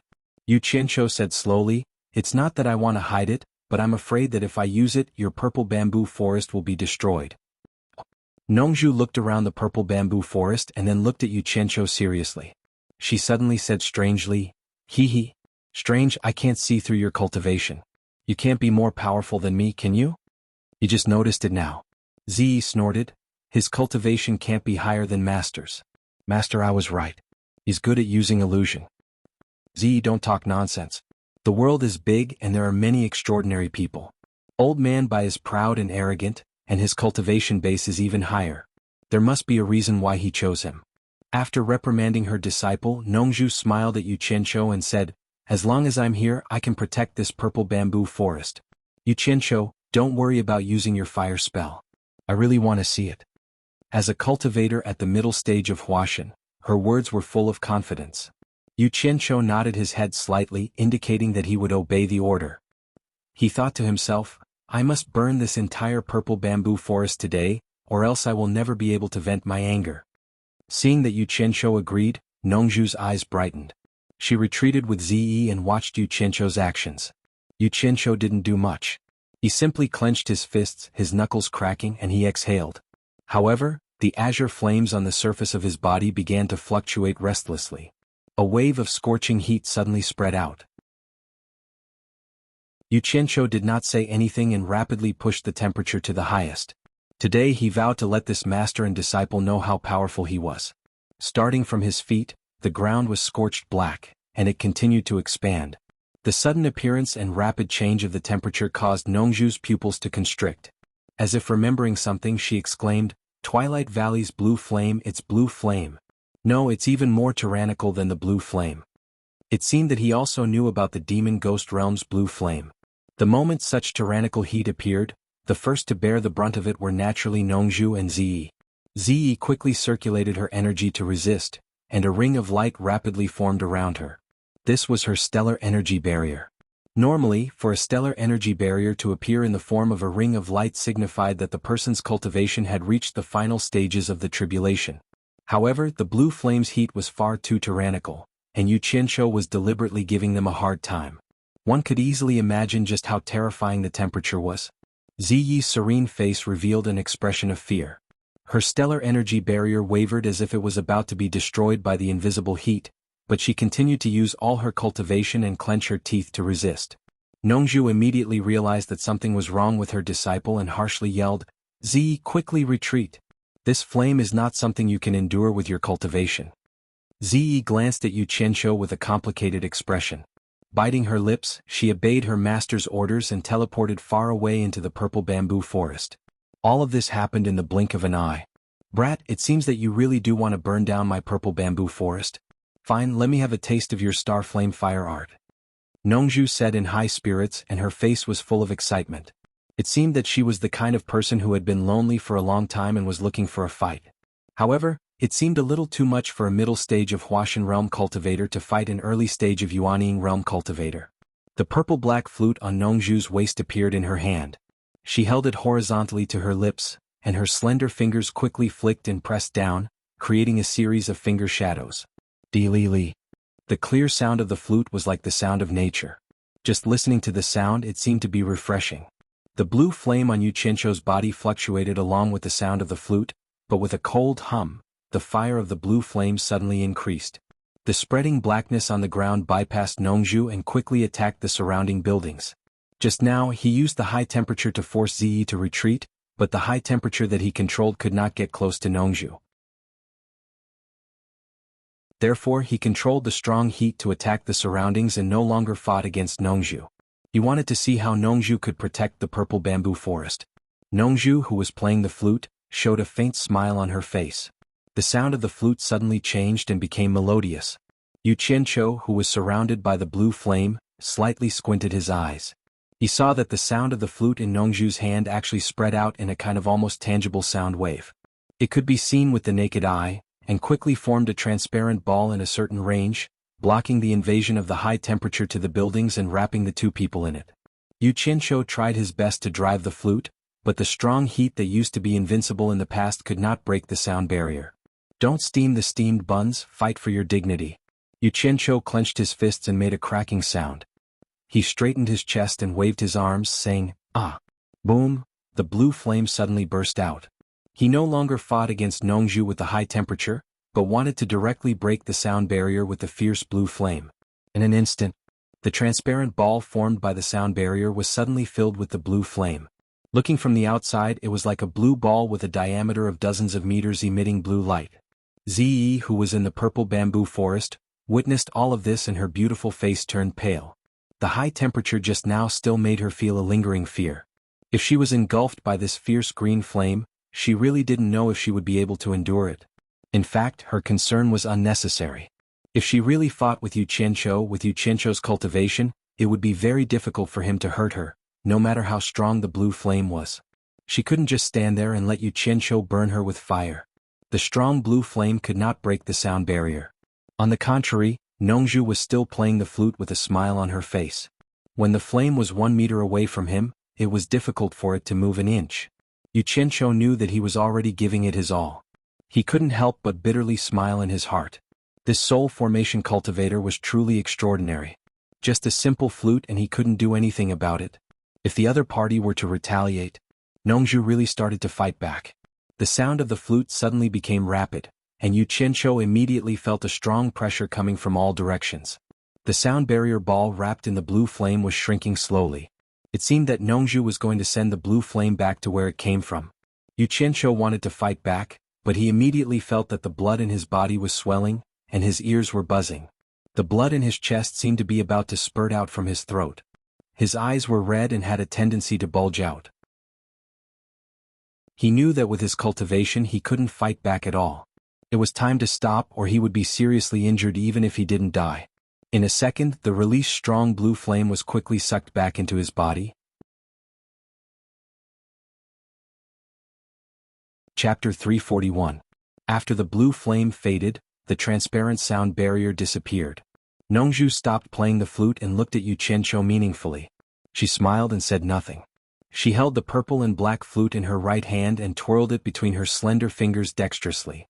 Yu Qianqiu even suspected that this was how he got his title of Mr. Nongzhu. Strange, strange. You were able to hide the blue flame in your body and control it so freely. It's hard to imagine how you managed to cultivate it. Nongzhu's face was full of amazement. He then asked, "Does this blue flame come from Twilight Valley?" Yu Qianqiu silently nodded. Senior's cultivation is truly unfathomable. I overestimated my own abilities and overestimated the power of the blue flame. Nongzhu shook his head and smiled. After this test, I knew that you were only at the nascent soul stage. You don't need to take your defeat to heart. It would be strange if I couldn't even suppress you. To say that my cultivation is unfathomable would be an overestimation. In the entire cultivation world, I can't think of anyone with a more unfathomable cultivation than your master. As for the blue flame, it has already transcended the realm of ordinary flames and can never be overestimated. It's not that the blue flame isn't powerful, but that the difference in cultivation between you and me is too great. Did your master ever tell you about the blue flame? Master didn't, but Healy did tell me that this blue flame is one of the legendary 3 true flames. As for the rest, I don't know, Yu Qianqiu said. Really? Nongzhu muttered and suddenly smiled. Your master accepted you as a disciple. Is he all right? It seemed that he still didn't know that Healy was dead. Yu Qianqiu bluntly said, I already killed Healy. What? You already killed Healy? Nongzhu cried out. After a moment of silence, he didn't ask Yu Qianqiu why Healy had been killed. He only sighed. It's good that he's dead. It's not easy to cultivate to become a human, and you still have to rely on being a human all day. Isn't that tiring? Let's not talk about him. You know this place because your master told you to come here, right? Yes. Yu Qianqiu nodded. Nongzhu smiled bitterly and said, Your master Shifu must be plotting something against me again. When the time comes, he can just leave, but you want me to stay with you in the realm of demons. It's ridiculous. Did he ask you to come and get to know me so that we can get along in the future? Yu Qianqiu nodded, then shook his head and said, Master did say something like that, but this time he said that he has something for me to do. As for what it is, Master said that when I find you, you will tell me what I should do. Nongzhu, who was shaking her head, was stunned. She held the flute in her hand tightly. After a long time, she looked at Ziyi, who was standing in the purple bamboo forest. She smiled bitterly again and said, Bai Changchun, you worry too much, but why do you always drag me down? As your friend, do I have to worry for nothing? I have nothing to say about you worrying about the demon region and pulling me in. After all, I was the one who pulled you in back then. But do you have time to worry about the whole world? This time you don't even let my disciple go. Hearing this, Yu Qianqiu, who was a bit discouraged, immediately became curious. He couldn't help but ask, Senior, what does my master want me to do? At this moment, Ziyi also walked back and looked at her master curiously. What? Do you want to do it? Nongzhu said angrily, He wants you to die and gamble with your life. Do you want to do it? Damn.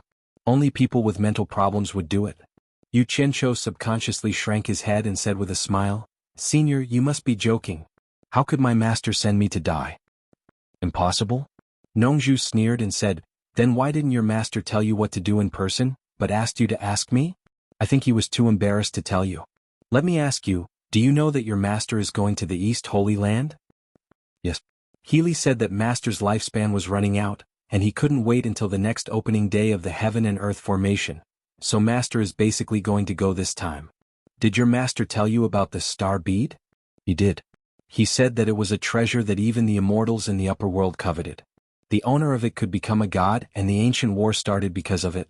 Nongzhu nodded and said, It is said that there is a solid reason to believe that the star bead didn't fall into anyone's hands, but was left in the territory of the Wuxia Empire. Damn. Yu Qianqiu's eyes lit up and he said with a smile, That's not possible.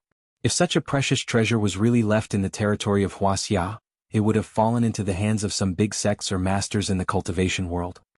Do you think people in the cultivation world of Wuxia don't want to look for it?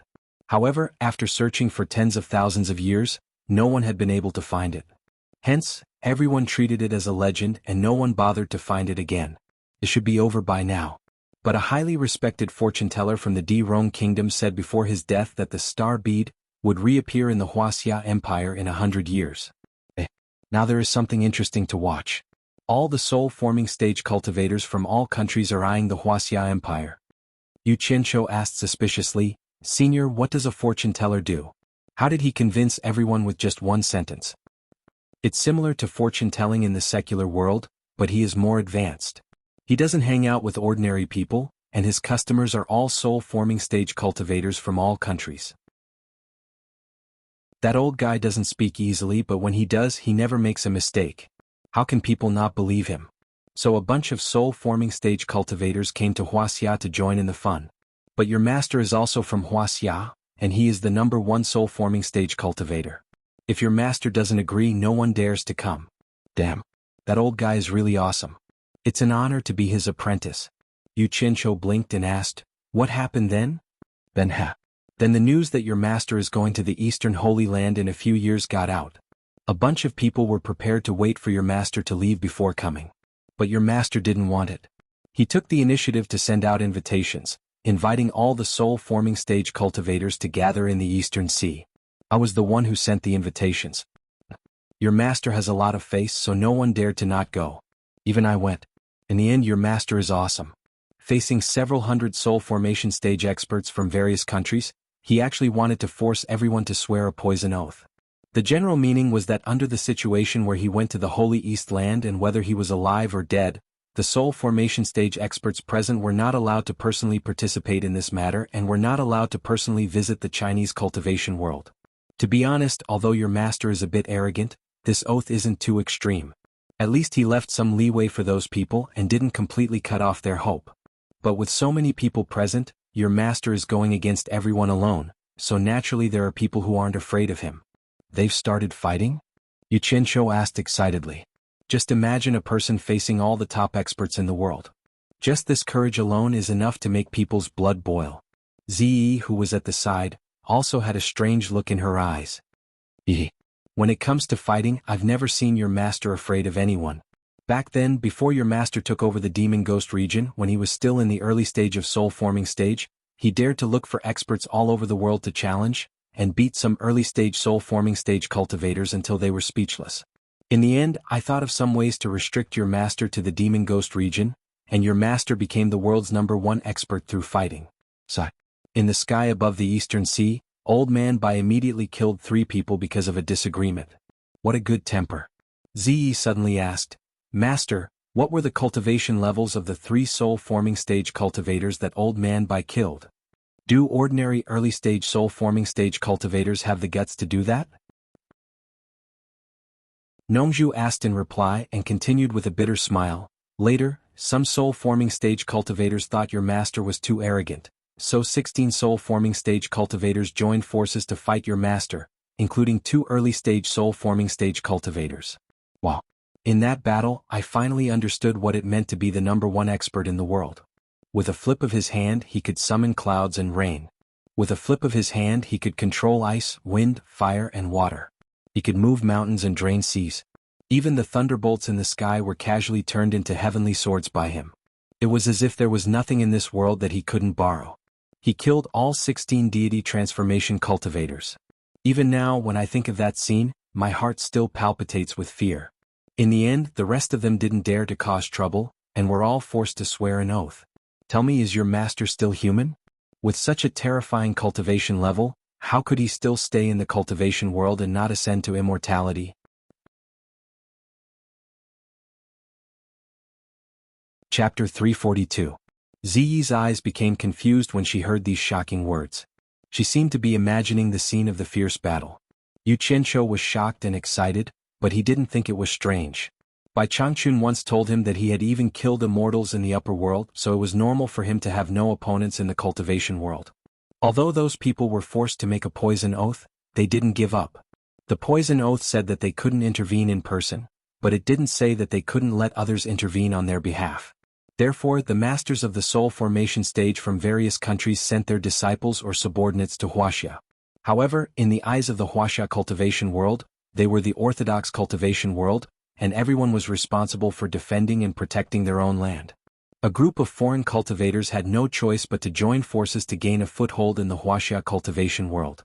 So they found the father and son of the Yan family, who were attacked by the righteous and evil sects.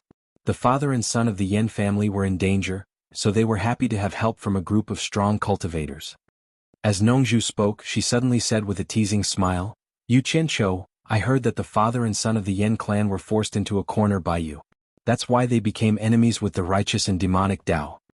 Ziyi looked at him curiously and wondered why it had anything to do with him. Xianxia was thinking about what the enchantress of Allure said a few days ago. It turned out that there was a reason behind those people's arrival. But after hearing Nongzhu's words, his face suddenly became serious and he denied flatly, Slander, this is pure slander. In fact, the father and son of the Yan family have been enemies with the righteous and evil sects for a long time. I'm just too upright and I really can't stand such despicable behavior, so I revealed the truth. Nongzhu smiled and said, I don't know whether you're upright or not. Anyway, I only know that many cultivators call you the scum of the cultivation world. I guess that once you showed up, many defenders wanted to kill you, especially the Daluo sect. I heard that you killed the son of the head of their sect. Alas, the Daluo sect was probably going crazy at that time.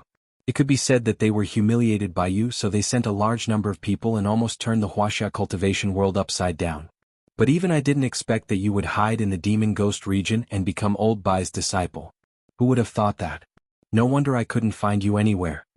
Although Ziyi rarely interfered with the matters of the outside world of cultivation, she still knew about some of the higher-ranked sections.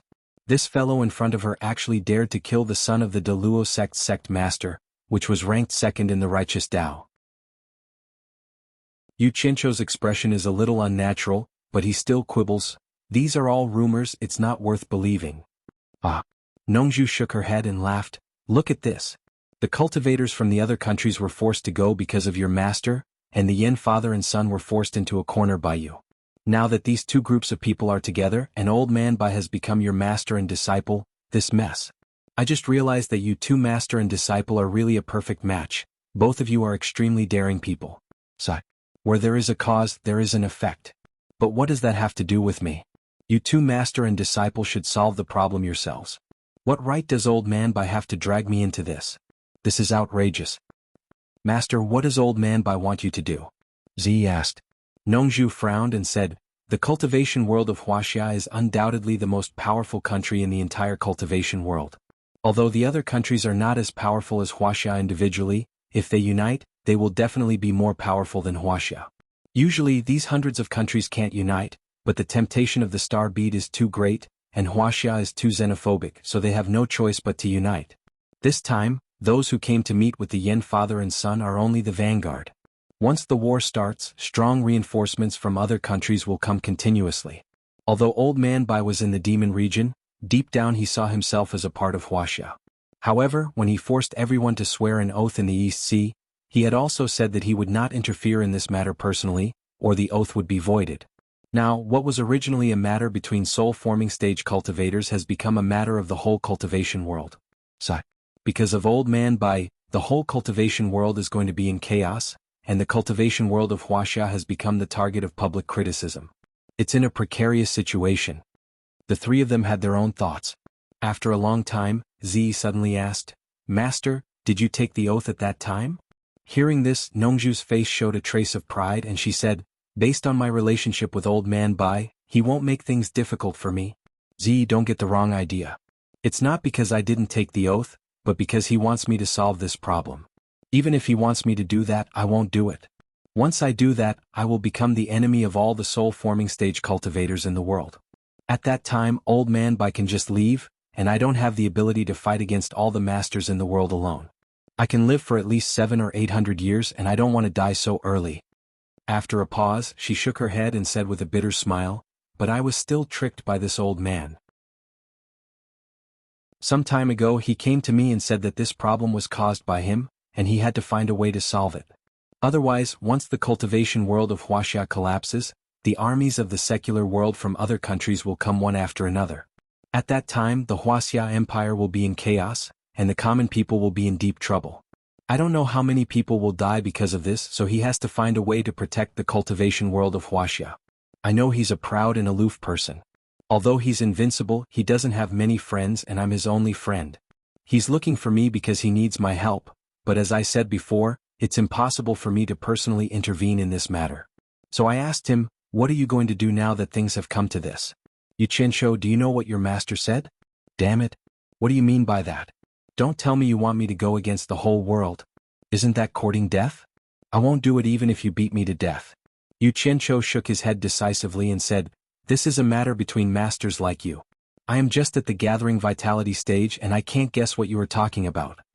His words first removed himself from the problem, but he might not get what he wanted. Nongzhu was stunned.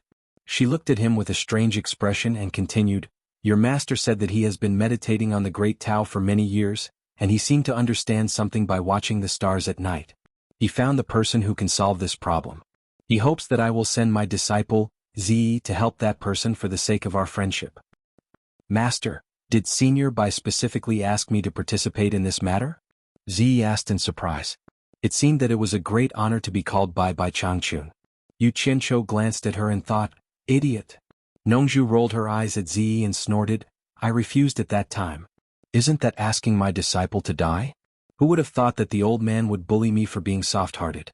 He said that if I didn't help him, he wouldn't care if he would be punished by the heavens. He would slaughter all the deity transformation cultivators in the world, including me. I was shocked at that time.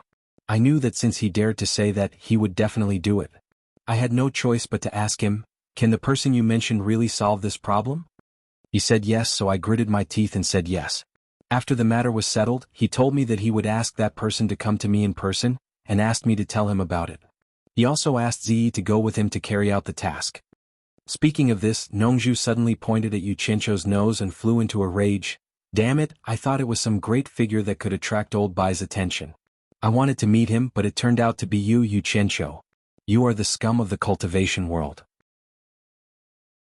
As a cultivator in the nascent soul stage, how could you, a cultivator in the nascent soul stage, protect the cultivation world of wuxia? How could you run away?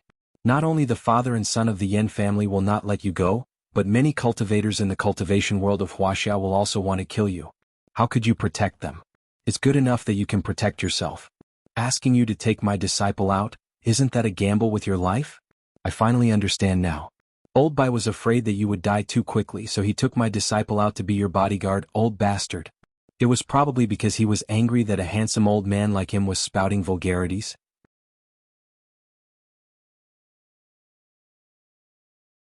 Chapter 343. Go ahead. Go ahead. I don't want to do that glorious and great thing. If I have to sacrifice, I have to make it worthwhile, right? Do you want me to shed my blood for the world? I have nothing better to do. What does the world have to do with me? Who would do something without benefits? Xianxia murmured to himself. He lowered his head and let him scold him. However, there was one thing that he also understood. It seemed that this guy knew who he was the moment he heard his name. He was beating around the bush to tease him. In Ziyi's strange eyes, Nongzhu seemed to find that she had lost the demeanor of a master. She said to Xianxia embarrassedly, "Tell me what you think. I can see that you don't want to go either. As long as you refuse, I don't think old Bai has anything to say. Then this matter will naturally be settled." "Forget it. You don't dare to stand up for me. Do you think I'm an idiot? Old Bai is like a butcher when he gets angry. I'm just a promising young man. I can't even stand a chance against him." Xianxia coughed and sternly said, "Since it's an order from my master, how can I not obey as his disciple? I can't do such a thing. Xianxia is willing to sacrifice my life to relieve master's worries, even if I die 10,000 times." His expression showed that he was resolute to die. His righteous words made Ziyi's disdainful look disappear. A woman's heart was like a needle at the bottom of the ocean. It was hard to understand. Nongzhu winked and twitched her face. She said, Hee. What a filial disciple. I think the dead headmaster Ong Kwangtsung will be so angry that he will come back to life after hearing your words. Xianxia turned a deaf ear to these mocking words and acted as if he hadn't heard them at all. Instead he said, "Senior, I believe that my master has other arrangements. He wouldn't let me and Lady Ziyi go into danger alone." In fact, he felt that the name Nongzhu was not a good one. Usually when he called a senior he would add the honorific surname in front of the word. For example, Senior Zhang, Senior Liu and so on. As for Nongzhu, if you give him an honorific surname, he will become Senior Nongzhu. Senior Nong? Xianxia couldn't bring himself to call him that, so he just called him Senior. Old man Bai has other arrangements? Nongzhu's eyes lit up and she asked suspiciously, "How do you know? Did he tell you something?" "I didn't say anything, but think about it, Senior." Xianxia explained, "Although it's not convenient for my master to do it, I can ask someone else to do it. As the torture master of the realm of demons and ghosts, he has thousands of demons and ghosts under his command. Just the ones at the final stage of crossing the heavenly tribulation are frightening. If my master can let me bring them out, I'm confident that I can defeat them no matter how many cultivators from different countries come." Nongzhu looked him up and down and said disdainfully, "What kind of sweet dream are you having? Was there something wrong with his brain? You're Bai Changchun's disciple. How can you release the demons and ghosts in the realm of demons and ghosts at will? If your master had a choice, he would rather destroy the cultivation world of wuxia than release a single demon or ghost. Does it matter? At worst, we can drive them back to the realm of demons and ghosts." Xianxia said disapprovingly. Nongzhu looked into the distance with confusion in her eyes, as if she recalled something from the past. After a pause, she shook her head and sighed, "You don't have to mention it again. Your master won't do it. It involves the oath made by the ancient god of war, demon monarch of swords, when he took over the realm of demons and ghosts." Ziyi asked curiously, "Master, do you know about it?" Nongzhu looked at her disciple and sighed. She said with a wry smile, "If it weren't for my laziness and unwillingness to bear the heavy responsibility, the realm of demons and ghosts of this generation would not be me instead of old Bai. Speaking of it, I tricked old Bai and trapped him in the realm of demons and ghosts for more than 1,000 years. Otherwise, with his talent, he would have ascended to the immortal realm long ago, and the current situation would not have happened. Speaking of it, it has something to do with me. I'm the one who wronged him first. As he spoke, he looked at Yu Qianqiu and sighed, forget it, forget it. Since you are determined to follow Master's orders, then I have nothing else to say. Just take it as I owed old man Bai back then. Today I will return it to him. Yu Qianqiu had heard about this from Bai Changchun. He knew that Nongzhu should have been the realm of demons and ghosts of this generation, but he didn't know what had happened during this period. Yu Qianqiu couldn't help but blame himself for talking too much when he saw that Nongzhu had agreed to the matter that she had opposed so firmly because of his words. Previously, Nongzhu had wanted him to stand up and refuse. Yu Qianqiu had said that he was righteous, but he had the same idea. He was eager for Nongzhu to stand up and refuse. But he had thought it through. It didn't matter. I'll do what I should do when I go out. I can't be so stupid as to hit a stone with an egg. Getting rich quietly was the way of the king. Yu Qianqiu, come with me. I have something to say to you. Nongzhu said hello to him and walked to the purple bamboo forest outside the courtyard. Yu Qianqiu was startled. What kind of words couldn't be said here? He looked at Ziyi, who had turned her face to the side. He immediately understood that Nongzhu wanted to have a private conversation with him and didn't want her disciple to hear it. He was a little curious, so he quickly followed her out. The two stopped on the path of the purple bamboo forest one after the other. A halo expanded from Nongzhu's body and quickly wrapped Yu Qianqiu in it. Nongzhu turned around and asked, "What are you going to do this time?" Damn. What's so mysterious that they even need to set up a bounded domain to prevent others from eavesdropping? Yu Qianqiu looked at the halo that surrounded them and said in surprise, "Senior, do you have any good ideas?" He had never thought of working hard, so he naturally couldn't tell her any plans. So he simply pushed the question back. As expected, Nongzhu stared at him and said, "Should I ask you or you ask me? Since you're ready to follow the master's order, don't you have any plans? I don't think you're a person who is in a hurry to die." Yu Qianqiu put on a serious look again and replied, "I really don't have any plans. After leaving the South Sea, I'll immediately go back to Shuntian Island to ask my master. I'll do whatever my master says without any second thoughts." He added in his heart, "If you want to get the truth out of me, just wait. God knows if you'll sell me out later. You and Old Bai have been friends for more than 1,000 years, but I've only known you for a few days. Less than a day. Yu Qianqiu, don't play this game with me. In terms of cultivation, I'm not as good as your master, but in terms of judgment, I'm not in the mood to cultivate. I've wandered in the secular world for 1,000 years, and I've seen all kinds of people. I can tell at a glance that you're not a good person. I'm afraid you're thinking in your heart that you'll do whatever you want to do when you go out.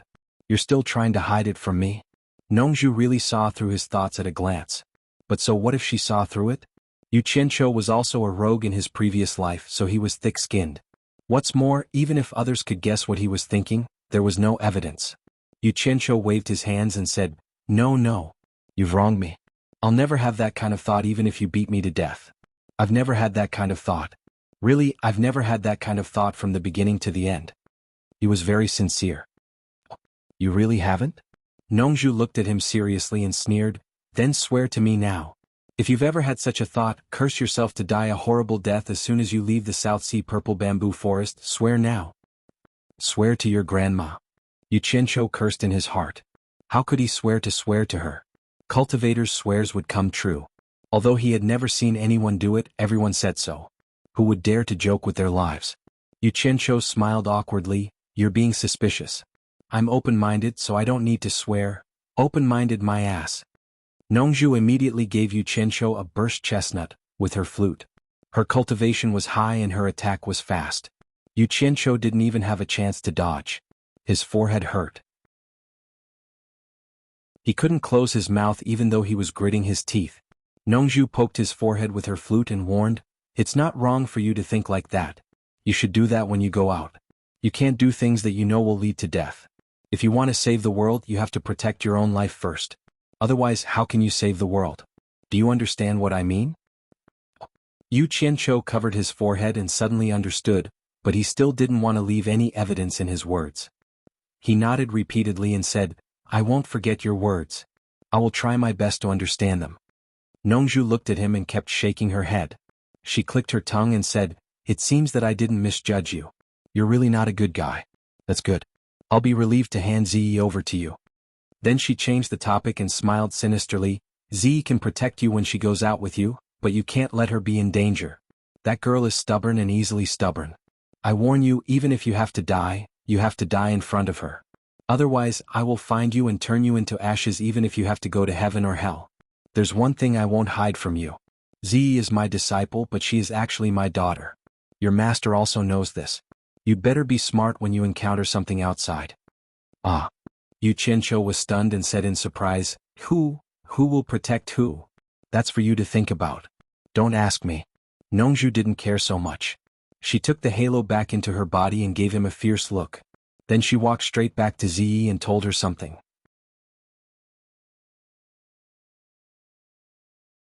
Chapter 344. I told you to listen to him and protect his safety, but you still have to put your own safety first. If it's too dangerous, with the transfiguration transposition art that I taught you, it shouldn't be a problem for you to escape alone. Bastard. As soon as Yu Qianqiu walked over, he heard Nongzhu teaching her disciple like this. It was obvious that she was telling her disciple to leave him behind and escape alone when she was in danger. Unfortunately, he had to lower his head under the eaves.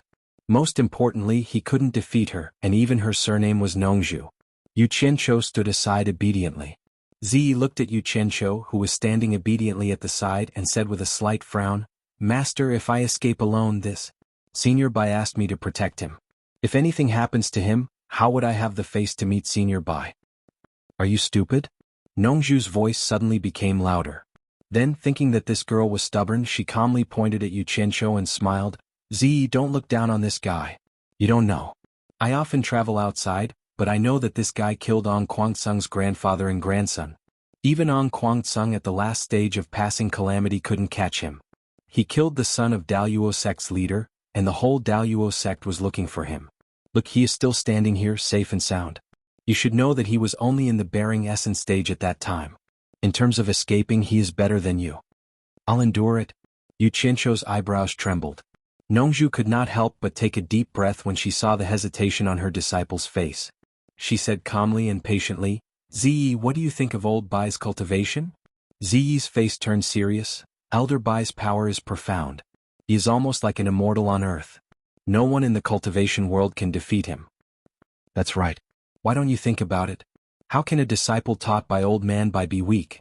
If he really doesn't have any ability, why would old man Bai entrust such an important task to him? What's more, you've seen his fire spell. Although your cultivation is at the end of the crossing heavens test, do you think you can catch him? Nongzhu sighed. To be honest, I'm not worried about him, but you?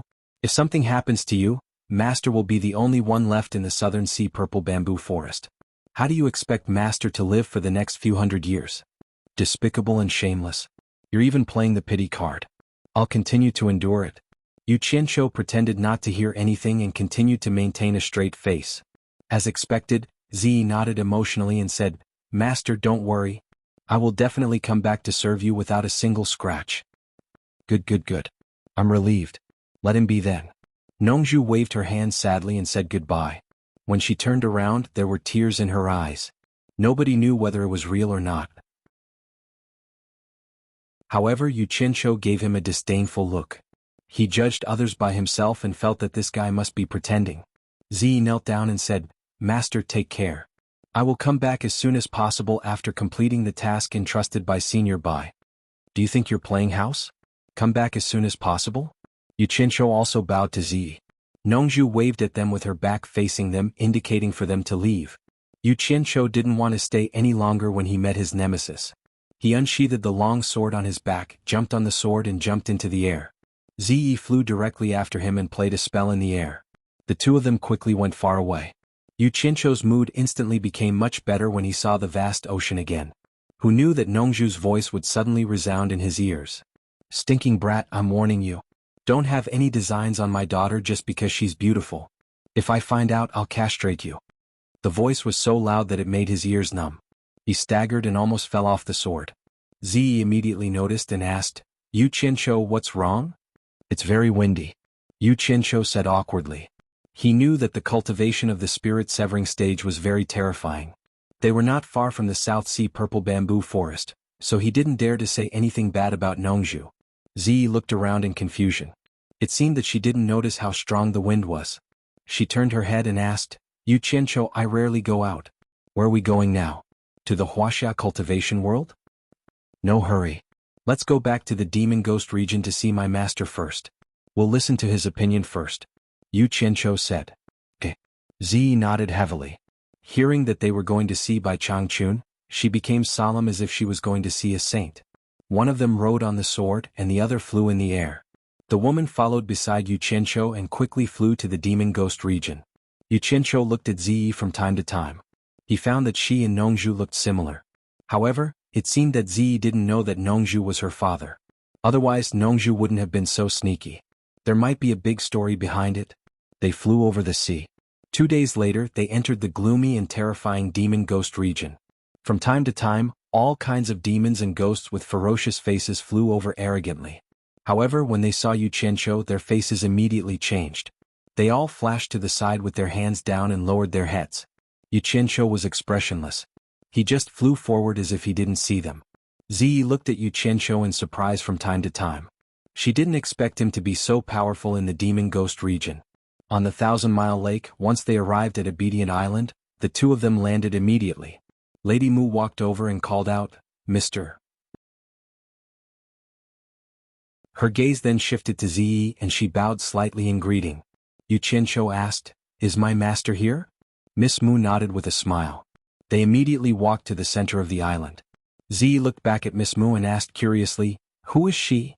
Why haven't I seen her before?" Obviously, it wasn't the first time she came to the Qianli Island. Yu Qianzhou replied casually, "I'm new here." Bai Changchun was still sitting with his eyes closed. Zi stood at the door obediently. Yu Qianzhou came in and bowed, "Master, I'm back."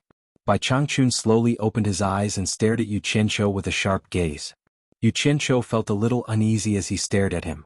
Bai Changchun said, "Nongzhu has told you everything that happened, right?" "Yes," Yu Qianzhou said respectfully. Bai Changchun asked again, "Are you willing to do this?" *CK. "Do I dare to refuse in front of you?" Yu Qianzhou said, "I'll follow your arrangements." Bai Changchun nodded and said to the door, "Zi, are you willing to help him?" Zi quickly came in respectfully and bowed, "Greetings, senior." "Zi is willing." "Then I won't say much. Yu Qianzhou has a lot of experience in the cultivation world.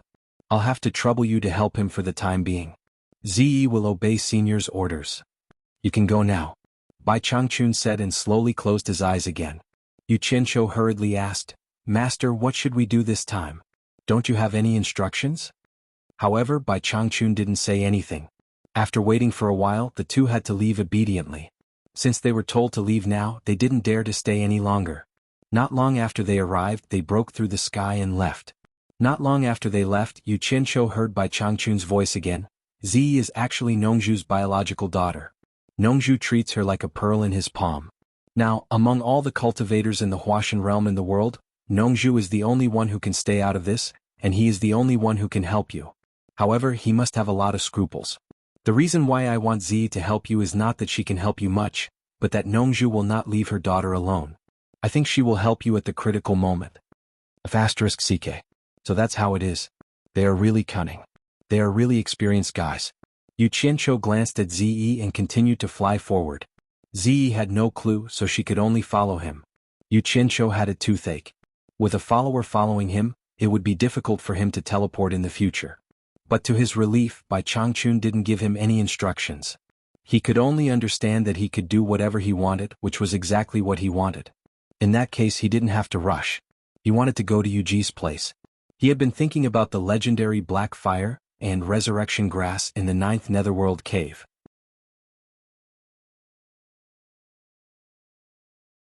Chapter 345. The two of them flew out of the Valley of Evil Wind. Yu Qianzhou landed on his sword and Zi followed. She asked in confusion, "Aren't we going to the wuxia cultivation world? Why did you stop?"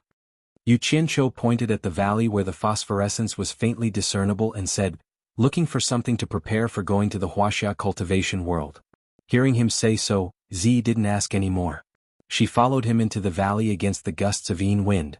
Before they got close, they heard someone shouting in the depths of the Yin fog, "Who are you? How dare you break into my Valley of Evil Wind? Stop and reply." Yu Qianzhou. Yu Qianzhou shouted his name and continued to stride forward. The Yin fog in the valley rolled and a horn sounded. The The Een fog dispersed to both sides, and the stairs leading to the valley appeared. As the two of them approached, they saw a group of armored generals behind Yuji quickly coming to welcome them. They lined up in 2 rows and made way for them.